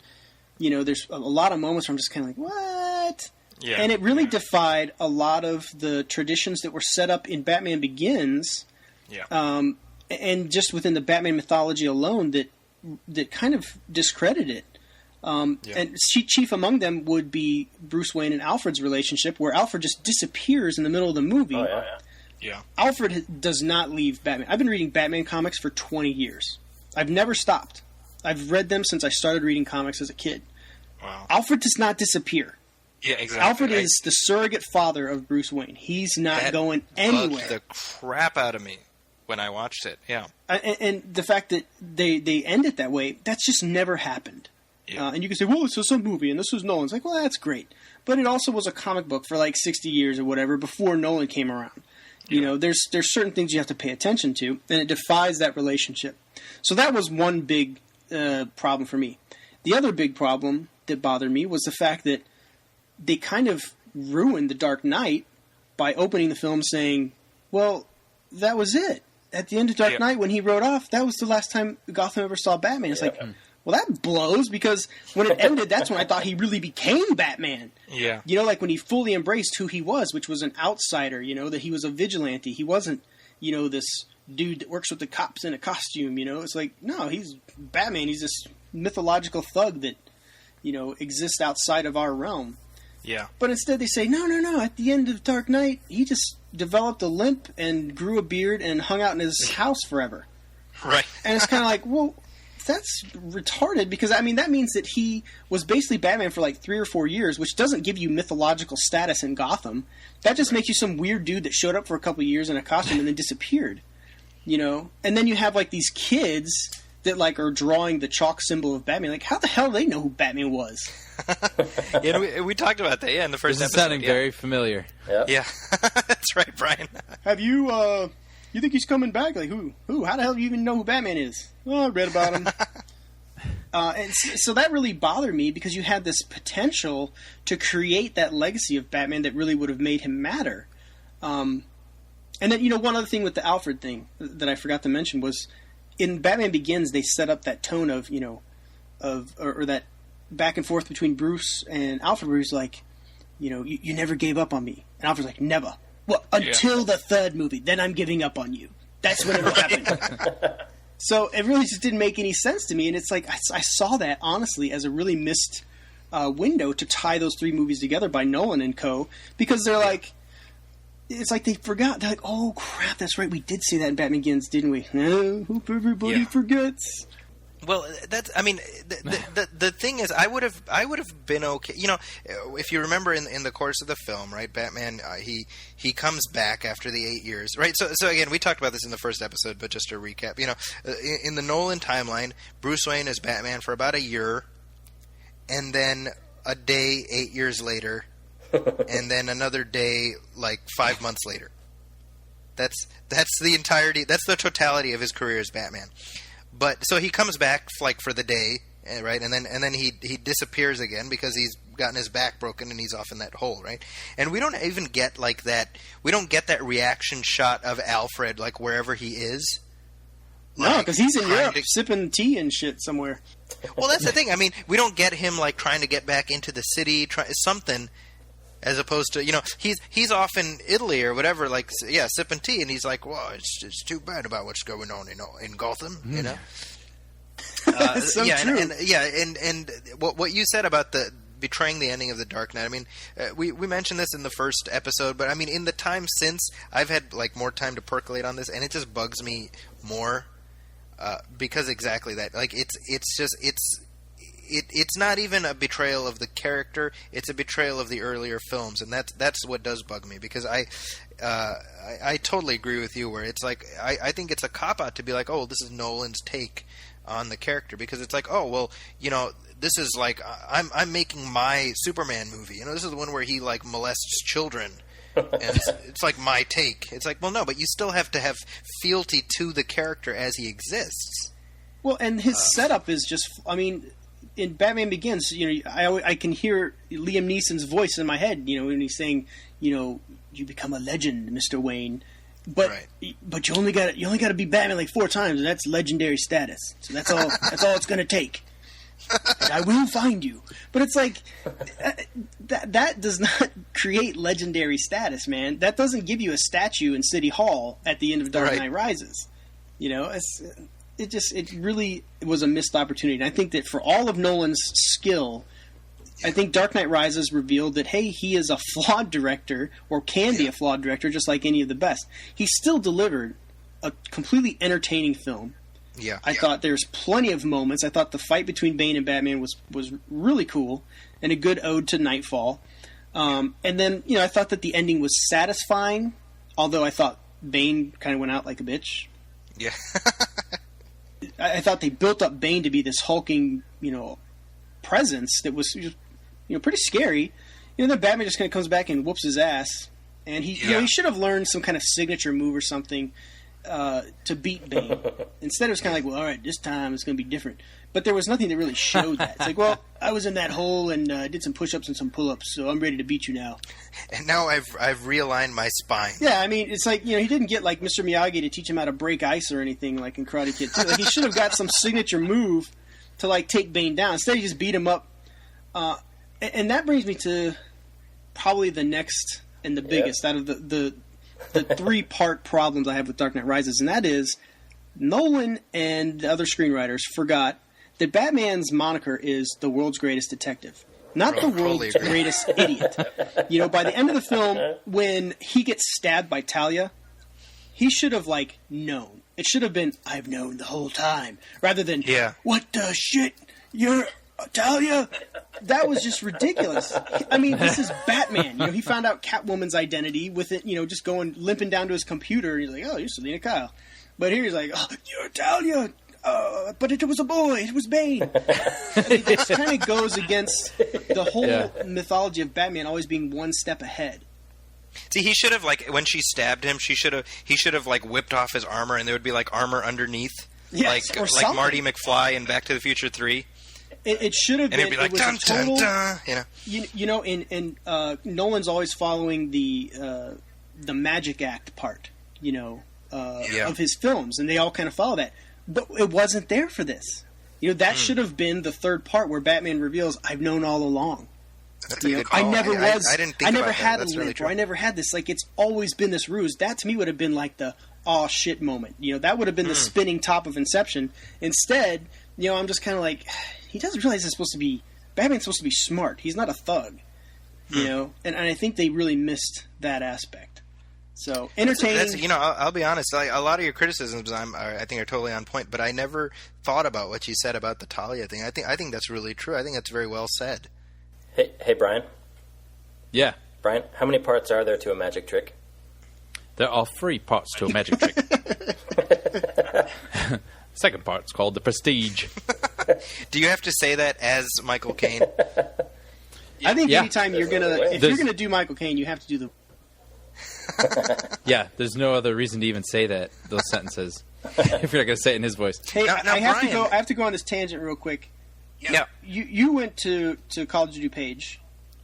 Yeah, all of us did. So did you guys watch the Michael Caine actors video?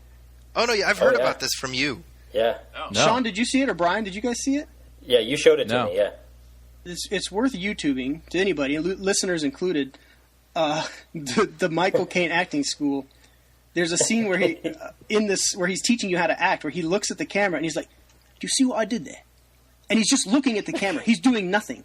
He's like, "Okay, now watch this," and he's just looking at the camera, like doesn't even blink. Did you see what I did right there? Did you see it? And everybody, and you're just like, "Did I? Am I not? Is this like one of those things? Is it a sailboat? I don't know what's going on." He's just looking at you, and he just keeps saying, "Do you see that?" But there's nothing to see. Anyways, it's hilarious. I need to look that up. I may put that on Joe Blow tomorrow. We'll have to find that on YouTube. It's hilarious. Dude, It's that's hilarious. well worth it. That's a cool video for sure. Yeah. Now, Brian, you've seen Dark Knight Rises twice now, Yes. and you saw it again after, like, the afternoon after we did our very first episode. Yeah. So now you said that your opinion, you were a little bit more critical of it when we talked about it. You said that your opinion leavened a little bit when you watched it again. I mean, can you expand on that a little bit? Yeah, no, I saw it the first time, and it was one of those things where you're all high on it, and you're walking out, and as you're talking about it with your friends, you're like, well, the things that Paul just brought up, you're just like, wow, well, I guess he was only Batman for a limited amount of time. And it's funny, Paul, you say that about the little boy and the chalk symbols, because that was one of my thoughts, too. I'm like, that would have happened before that boy was even born. Exactly. And it's just like these things you're like, oh yeah, and then this, and then this. And so, and then after a week's worth of, internet articles and everybody sort of tearing in a new one, I started being like, yeah, I sort of hopped on that train where I was thinking that I didn't like it as much as I thought I did. And so anyway, after all of that, and we had done the first podcast where we basically talked about the things we didn't like about the film. Then I went and saw it again, like hours later. And those things were still there. Some things that I didn't like, I didn't mind so much. I was like, well, they do explain it. I'm not sure that I like the explanation, but they do explain it. And I was able to just enjoy it. It's not the movie entirely that I wish it was, and there's still those holes that aren't going to go away. But like Paul was saying, again, it's a hugely entertaining experience. And so all in all, I would say that I do like it. Yeah, It's just a bad Batman movie. It's a great movie. It's just a bad Batman movie. I don't think that everybody. I heard so many people saying it is going to be the greatest movie ever made. There's just, I think the hype was set so far for it because of how great The Dark Knight was. Yeah. And everybody had this expectation. And you know what Brian said, like you have this high when you see it the first time. You know what I'm saying? Your head's buzzing. It's hard to make sense of it all. Like, you really have to go and sit and think, because you've been hyping this in your head and watching the trailers and reading stuff and seeing images, and you're like, oh my God. So you really got to absorb it. Yeah. I know that sounds ridiculous to average people that are, not into movies, but I mean, you do. You have to absorb it and think about it, and by the time you do, you kind of come to the conclusion like, shit, that wasn't the best movie ever made. Crap. And then you almost get harder on it for that. Oh yeah, totally. Same reasons, It's and I think I was able to look at it again. The second time, like I wasn't as harsh on it. Like I said, there's still things that I wish were a little different, but yeah, I was able to watch it back on planet Earth, rather than on a planet hype. I agree. That's a great summation, and I feel the same way. I saw it the second time, and I was able to enjoy it because I got all the crap out of the way. It still annoyed the hell out of me, but in the end, I was still able to enjoy it. I think that the first two films are far superior. But it's still an enjoyable pick. In a weird way, it reminds me of the previous Batman 3, which I had a similar reaction to when I first saw it, where I really liked Batman Forever when I first saw it. I think partially because it was just such a tonal shift from the Tim Burton one, so just to see something different, and then that was one of those things where the more time I had to think about it, the more I was like, oh, geez, yeah, I didn't like that part very much, right? And with Batman Forever, I think I dislike it more now because it points the way to Batman and Robin, which is, of course, the horrible Arnold Schwarzenegger one. Oh God. Yeah, which we talked about in our Arnold Schwarzenegger episode a few weeks ago.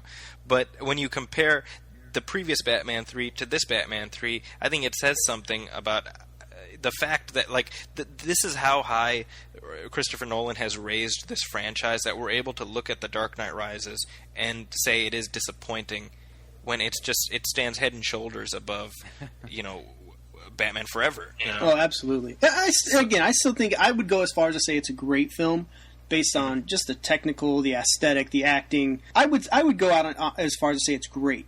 It's not the perfect film. It's not the best Batman film. But is it a great film? Yeah. You hold it up against most movies I've seen this summer.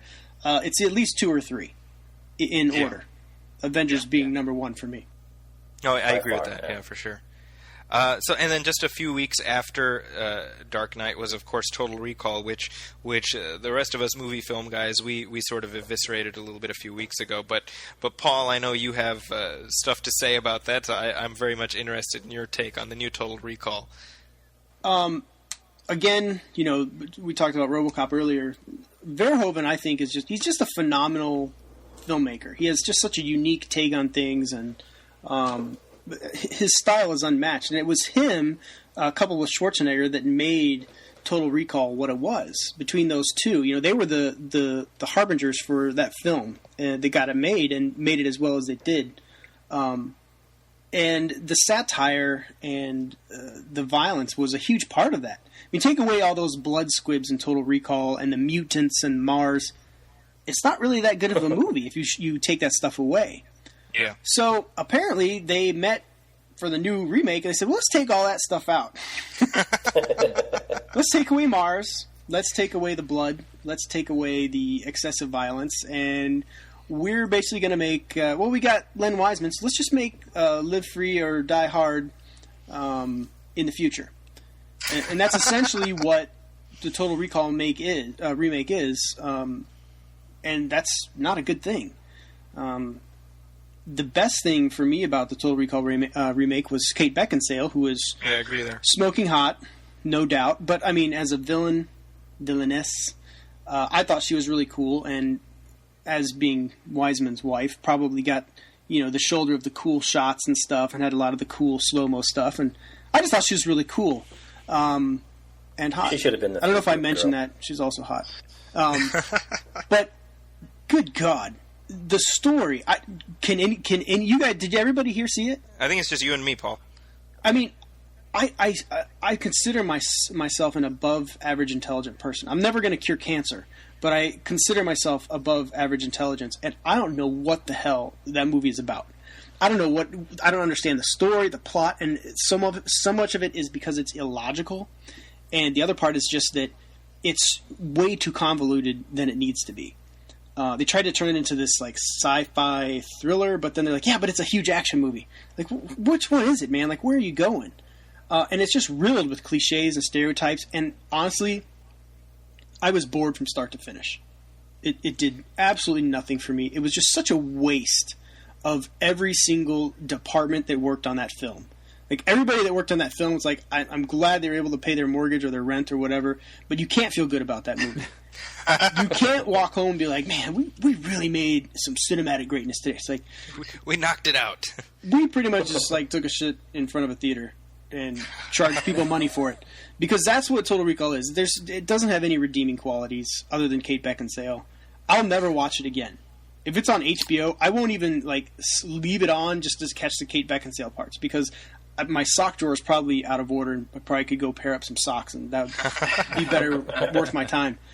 It was just completely worthless, and I was bored, completely bored from start to finish. No, I hear you. I mean, it gets to what we were talking about earlier about what makes for a good remake, and there's plenty of examples of good remakes, plenty of examples of bad remakes, and I use the Karate Kid as an example. I also use the 2004 Manchurian Candidate, which I liked quite a bit, as an example of a remake that is able to do its own thing with a fairly memorable, iconic original, and yet be effective in its own way. And I think the new Total Recall, it trips itself up by trying to depart too much from what makes the original so iconic. And we in our Schwarzenegger episode, I mean, we really bullseyed that a big part of what makes that movie iconic is Schwarzenegger. So you lose that, you're kind of cutting out the beating heart of what made it work. But you know what was funny is they made Colin Farrell, who I actually like, they made him so straight-laced. It's like, dude, this is a guy that won, I believe, an Emmy or a Golden Globe for his performance in In Bruges, which is a hilarious movie and a dark movie, and really showed that Colin Farrell has got these comedic chops. And that was a big part of what made Schwarzenegger's performance so great, was like those comedy bits mixed with the action. But they strip all of that away from Farrell. They give him nothing to work with. And I don't blame him. He's like the Taylor Kitsch in that one.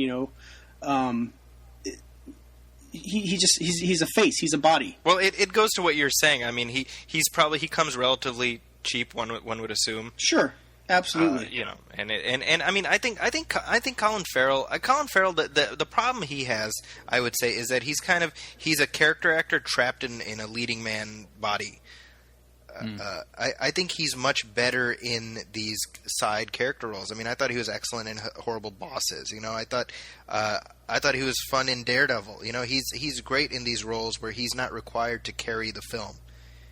I think he's just in the wrong genre, man. I think that they're like, well, he's really good looking and in good shape. Let's put him in an action movie. It's like, yeah, that's great and everything, but Jim Carrey's in good shape too. But you're not trying to set him up with Michael Bay. That's true. Colin Farrell he's is in funny. Kick-Ass 2. Yes, he is in Kick-Ass 2, and I think it's going to be... And playing a character that's not funny, so that'll be interesting. I've read all the Kick-Ass comics, which I love, and Colonel Stars is not funny at all. Now I haven't read the comics, but my understanding is that they made the movie before the miniseries was even finished. I don't know. It's possible, but does it diverge from what's in the books? Yeah, not like horribly or anything, but yeah, the books are, believe it or not, exceptionally more violent. Oh, really? Oh, yeah. Like, Hit Girl is... she's, like, cutting dudes' heads off and cutting half their heads off and eviscerating them, and exceptionally bloody and violent, which, and they definitely... they got the pulse of it. Oh, okay. It's not perfect, but I like Kick-Ass. I think Kick-Ass is a really fun movie. And I'm looking forward to Kick-Ass, too. I think it's going to be fun as well. And I think, Millar's involvement... Millar, he's such an enigmatic character and just so out there. Right. I think it'll be fun to see that property come to light. Yeah, for sure. Oh, actually, and speaking of Mark Millar, I'm connecting the dots because, of course, the film version of his comic Wanted was directed by Timur Bekmambetov. Say that again. Bekmambetov. Bekmambetov. There you go. Trust me, anytime that I've had to write a story on that guy, I've got IMDb open so that I can reference his name 1,000 times. Well, he directed Abraham Lincoln Vampire Hunter, which came out in June, and I had meant to talk about this, and I completely slipped my mind. But did you guys see this? I'll be honest, I liked this movie. I didn't see it, but I really want to, and I read the book. And okay. Well, my understanding is that the book is better, and I haven't read it, but.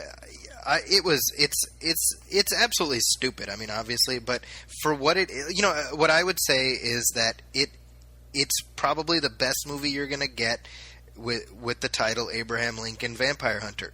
But I mean, I don't know what people and I've heard this. Like, I haven't seen it, so maybe it's a pile of crap. I kind of doubt it, though. I bet you it's a lot of fun.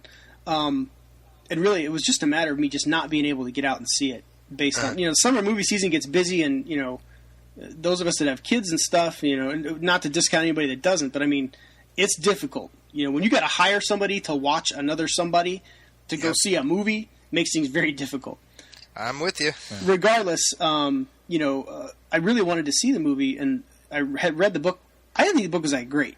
It was fun, but it was like the book could have been done in 50 pages, in my opinion. And the book is by the same guy who did Pride and Prejudice and Zombies. And wrote the screenplay for Dark Shadows. He did not have a good year this year. That's right. Seth Grahame-Smith is his name. That's right. But the book was okay, but the movie just looks really cool, and I like Beck Mematov's work. I liked Wanted, and I've read the Wanted comics too, which are exceptionally different than the movie. Completely different, right? Yeah. But it looked like fun, and it's another one of those movies where I have the score by Henry Jackman, who I think is one of the greatest composers working today, and it's such an awesome score. I love it. I wish it was longer. Yeah, I agree with you there. Yeah. Just a great theme. So I really want to see it. But you saw it, and you liked it. So I mean, that's a good. I mean, it was fun. I mean, it's. I thought that the main actor who plays Abraham Lincoln, whose name completely escapes me at the moment, but I thought he was fine. I thought that. I mean, it's. I mean, honestly, it's. I mean, it's not. No one's going to win an Oscar. You know what I mean? It's not. Although I will say this, when I watched the Spielberg movie that's coming up, starring Daniel Day-Lewis, I got to be honest, if he doesn't kill a vampire, I'm going to be a little disappointed. I will be disappointed. I'm disappointed that the still that they have out there doesn't have, he's not holding a stake. Now imagine if Daniel Day-Lewis had starred in Beck Mematov's version. Oh, dude. I'll bet you that shit would have been a hit. But I did, I would absolutely call it a guilty pleasure. I think that if you're watching, if it's on Netflix Instant, there's certainly worse ways to spend a couple hours. Is what I would say about that. But as I look at the clock, we're running short on time, and I wanted to make sure that we had time to do our movie quiz, which we didn't get to do last week. Because well, technically we did. Well, we won't get into that right now, but yeah. So Brian, you're on point for the quiz this time. I got it all right here, pals. All right, let's do this. So wait, now. Oh, go ahead. Well, so normally we pick some kind of an avatar every week, and then we call that out when we want to answer. Correct? Yeah. So I'm thinking this week, let's go with laundry detergents. Laundry detergents. Okay. Well, I call Tide. Okay. Yeah, I'm really well versed on laundry detergents. Hey, let me go get my wife. Someone pick Whisk. I'll take Whisk. Whisk. I'll take Whisk. I mean, what's left? Shout. All. All. Okay. I'll be all. Gain. Okay. There you go.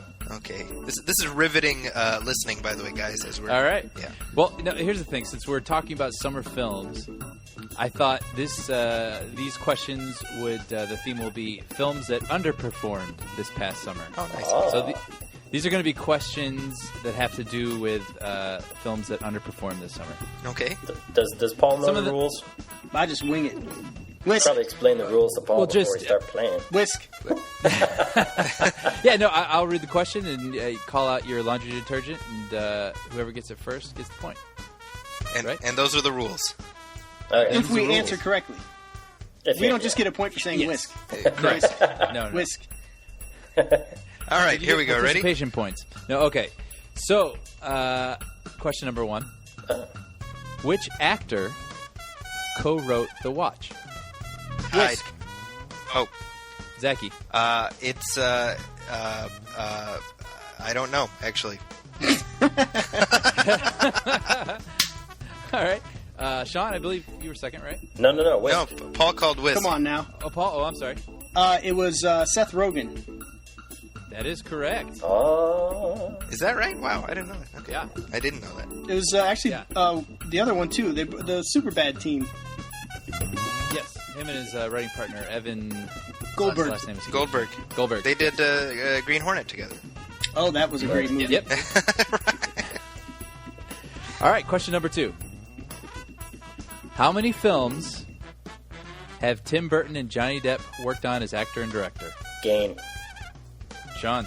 I'm going to just shout out 4. That is incorrect. No, it's tied. Okay, Zaki. We've got Dark Shadows. We've got Alice in Wonderland. We've got Sweeney Todd. We've got. You're supposed to say a number. Yeah. I'm going through. Hold on. I could sit here and go Chocolate through. Factory. He's on IMDb, just reading them off. I was going to say, we've got IMDb. I am absolutely not on IMDb. I'm This is scrolling, so let me see. Johnny Depp. Come I'm on, going to say clock's ticking, 7. Zaki. I'm going to say 7.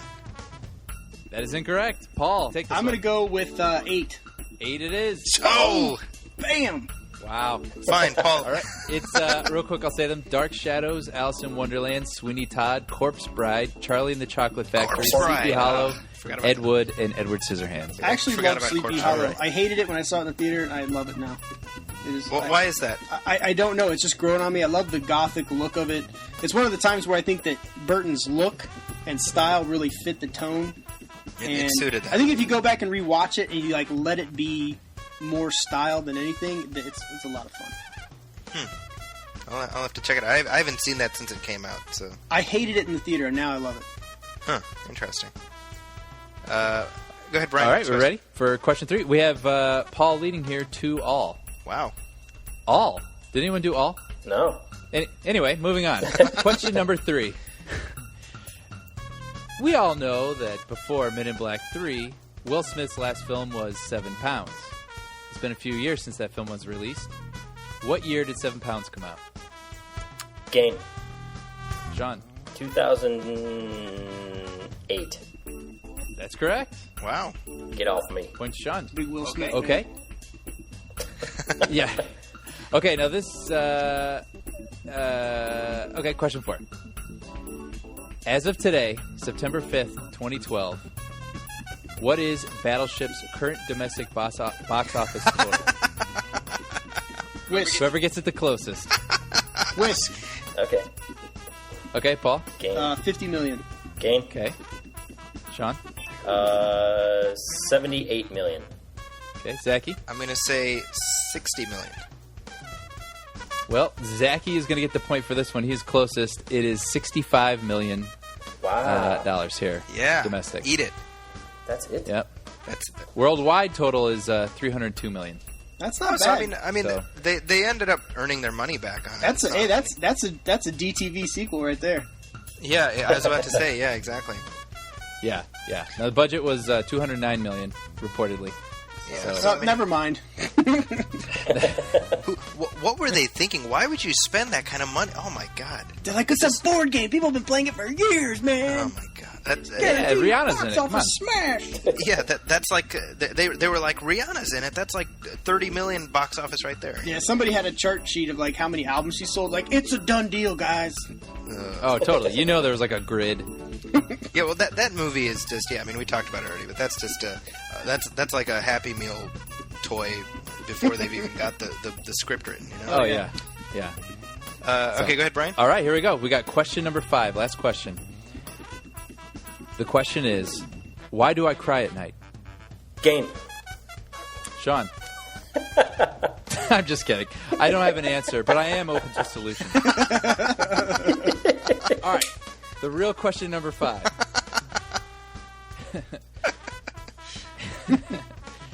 Adam Sandler's That's My Boy features 90s rapper Vanilla Ice. What is Vanilla Ice's real name? Whisk. Gain. Gain. That'd be Paul? Oh crap! I know it. Say it. I know it. But give it to Pressure's on, Sean. Paul. I know. Oh, Robert Van Winkle. Oh, That's damn it. Holy crap. Yeah. Oh, All right, Paul wins. All Paul right. wins with 3 points. Wow. Sean had 1 point. Zaki had 1 point. Well, I actually let Paul have it this one because he's our guest, so wanted to be nice because we want him to come visit us again for another episode in the future. hey, I'm just happy to come talk movies with you guys. This is great. This is a lot of fun. Where I feel like we've all known each other for so long, and we talk movies all the time. So it's kind of great to just be able to sit down and chill and do it and put it out there and have people listening. So as we do every time, before we wind up, we kind of tell people where to find us. So Paul, where can people find you on the interwebs? You can find my stories each morning or each afternoon, depending on where you live, on Joe Blow, joeblow.com. And then I have a weekly column, Come On Hollywood, which it debuts every Tuesday. So every Tuesday, head over to joeblow.com for Come On Hollywood. That was my best radio voice, by the way. Very nice. It was a regular Harry Shearer. There it is. And Brian, where can people find you on the internet? You can check me out at my blog, everythingbrian.blogspot.com. And Sean?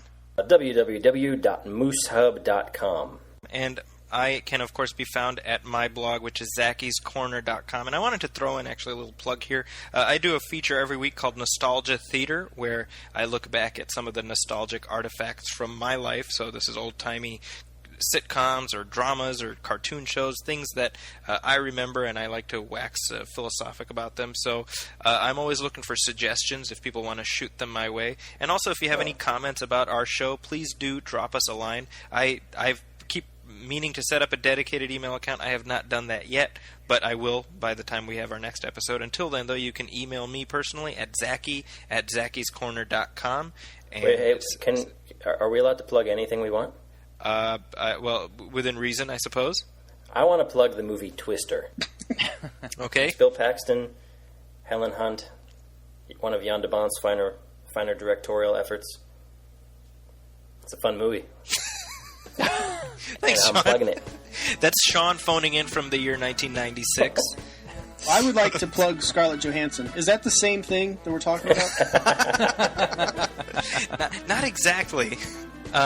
And like I said, please do send us your questions and comments. We'd love to hear from you. Also, if you are enjoying our show, and I'm assuming there's a few of you out there who are, please do leave us a review on iTunes. Punch in the MovieFilm Podcast, go to iTunes, let people know your thoughts, give us a rating, drive up traffic. That helps us out. So that might seem like shameless begging and scraping, but that's what we do here. And as I said, we always love hearing from you. We've got another fun episode planned in 2 weeks. And until then, this is the Movie Film Podcast. Twister. Welcome, friends, it's the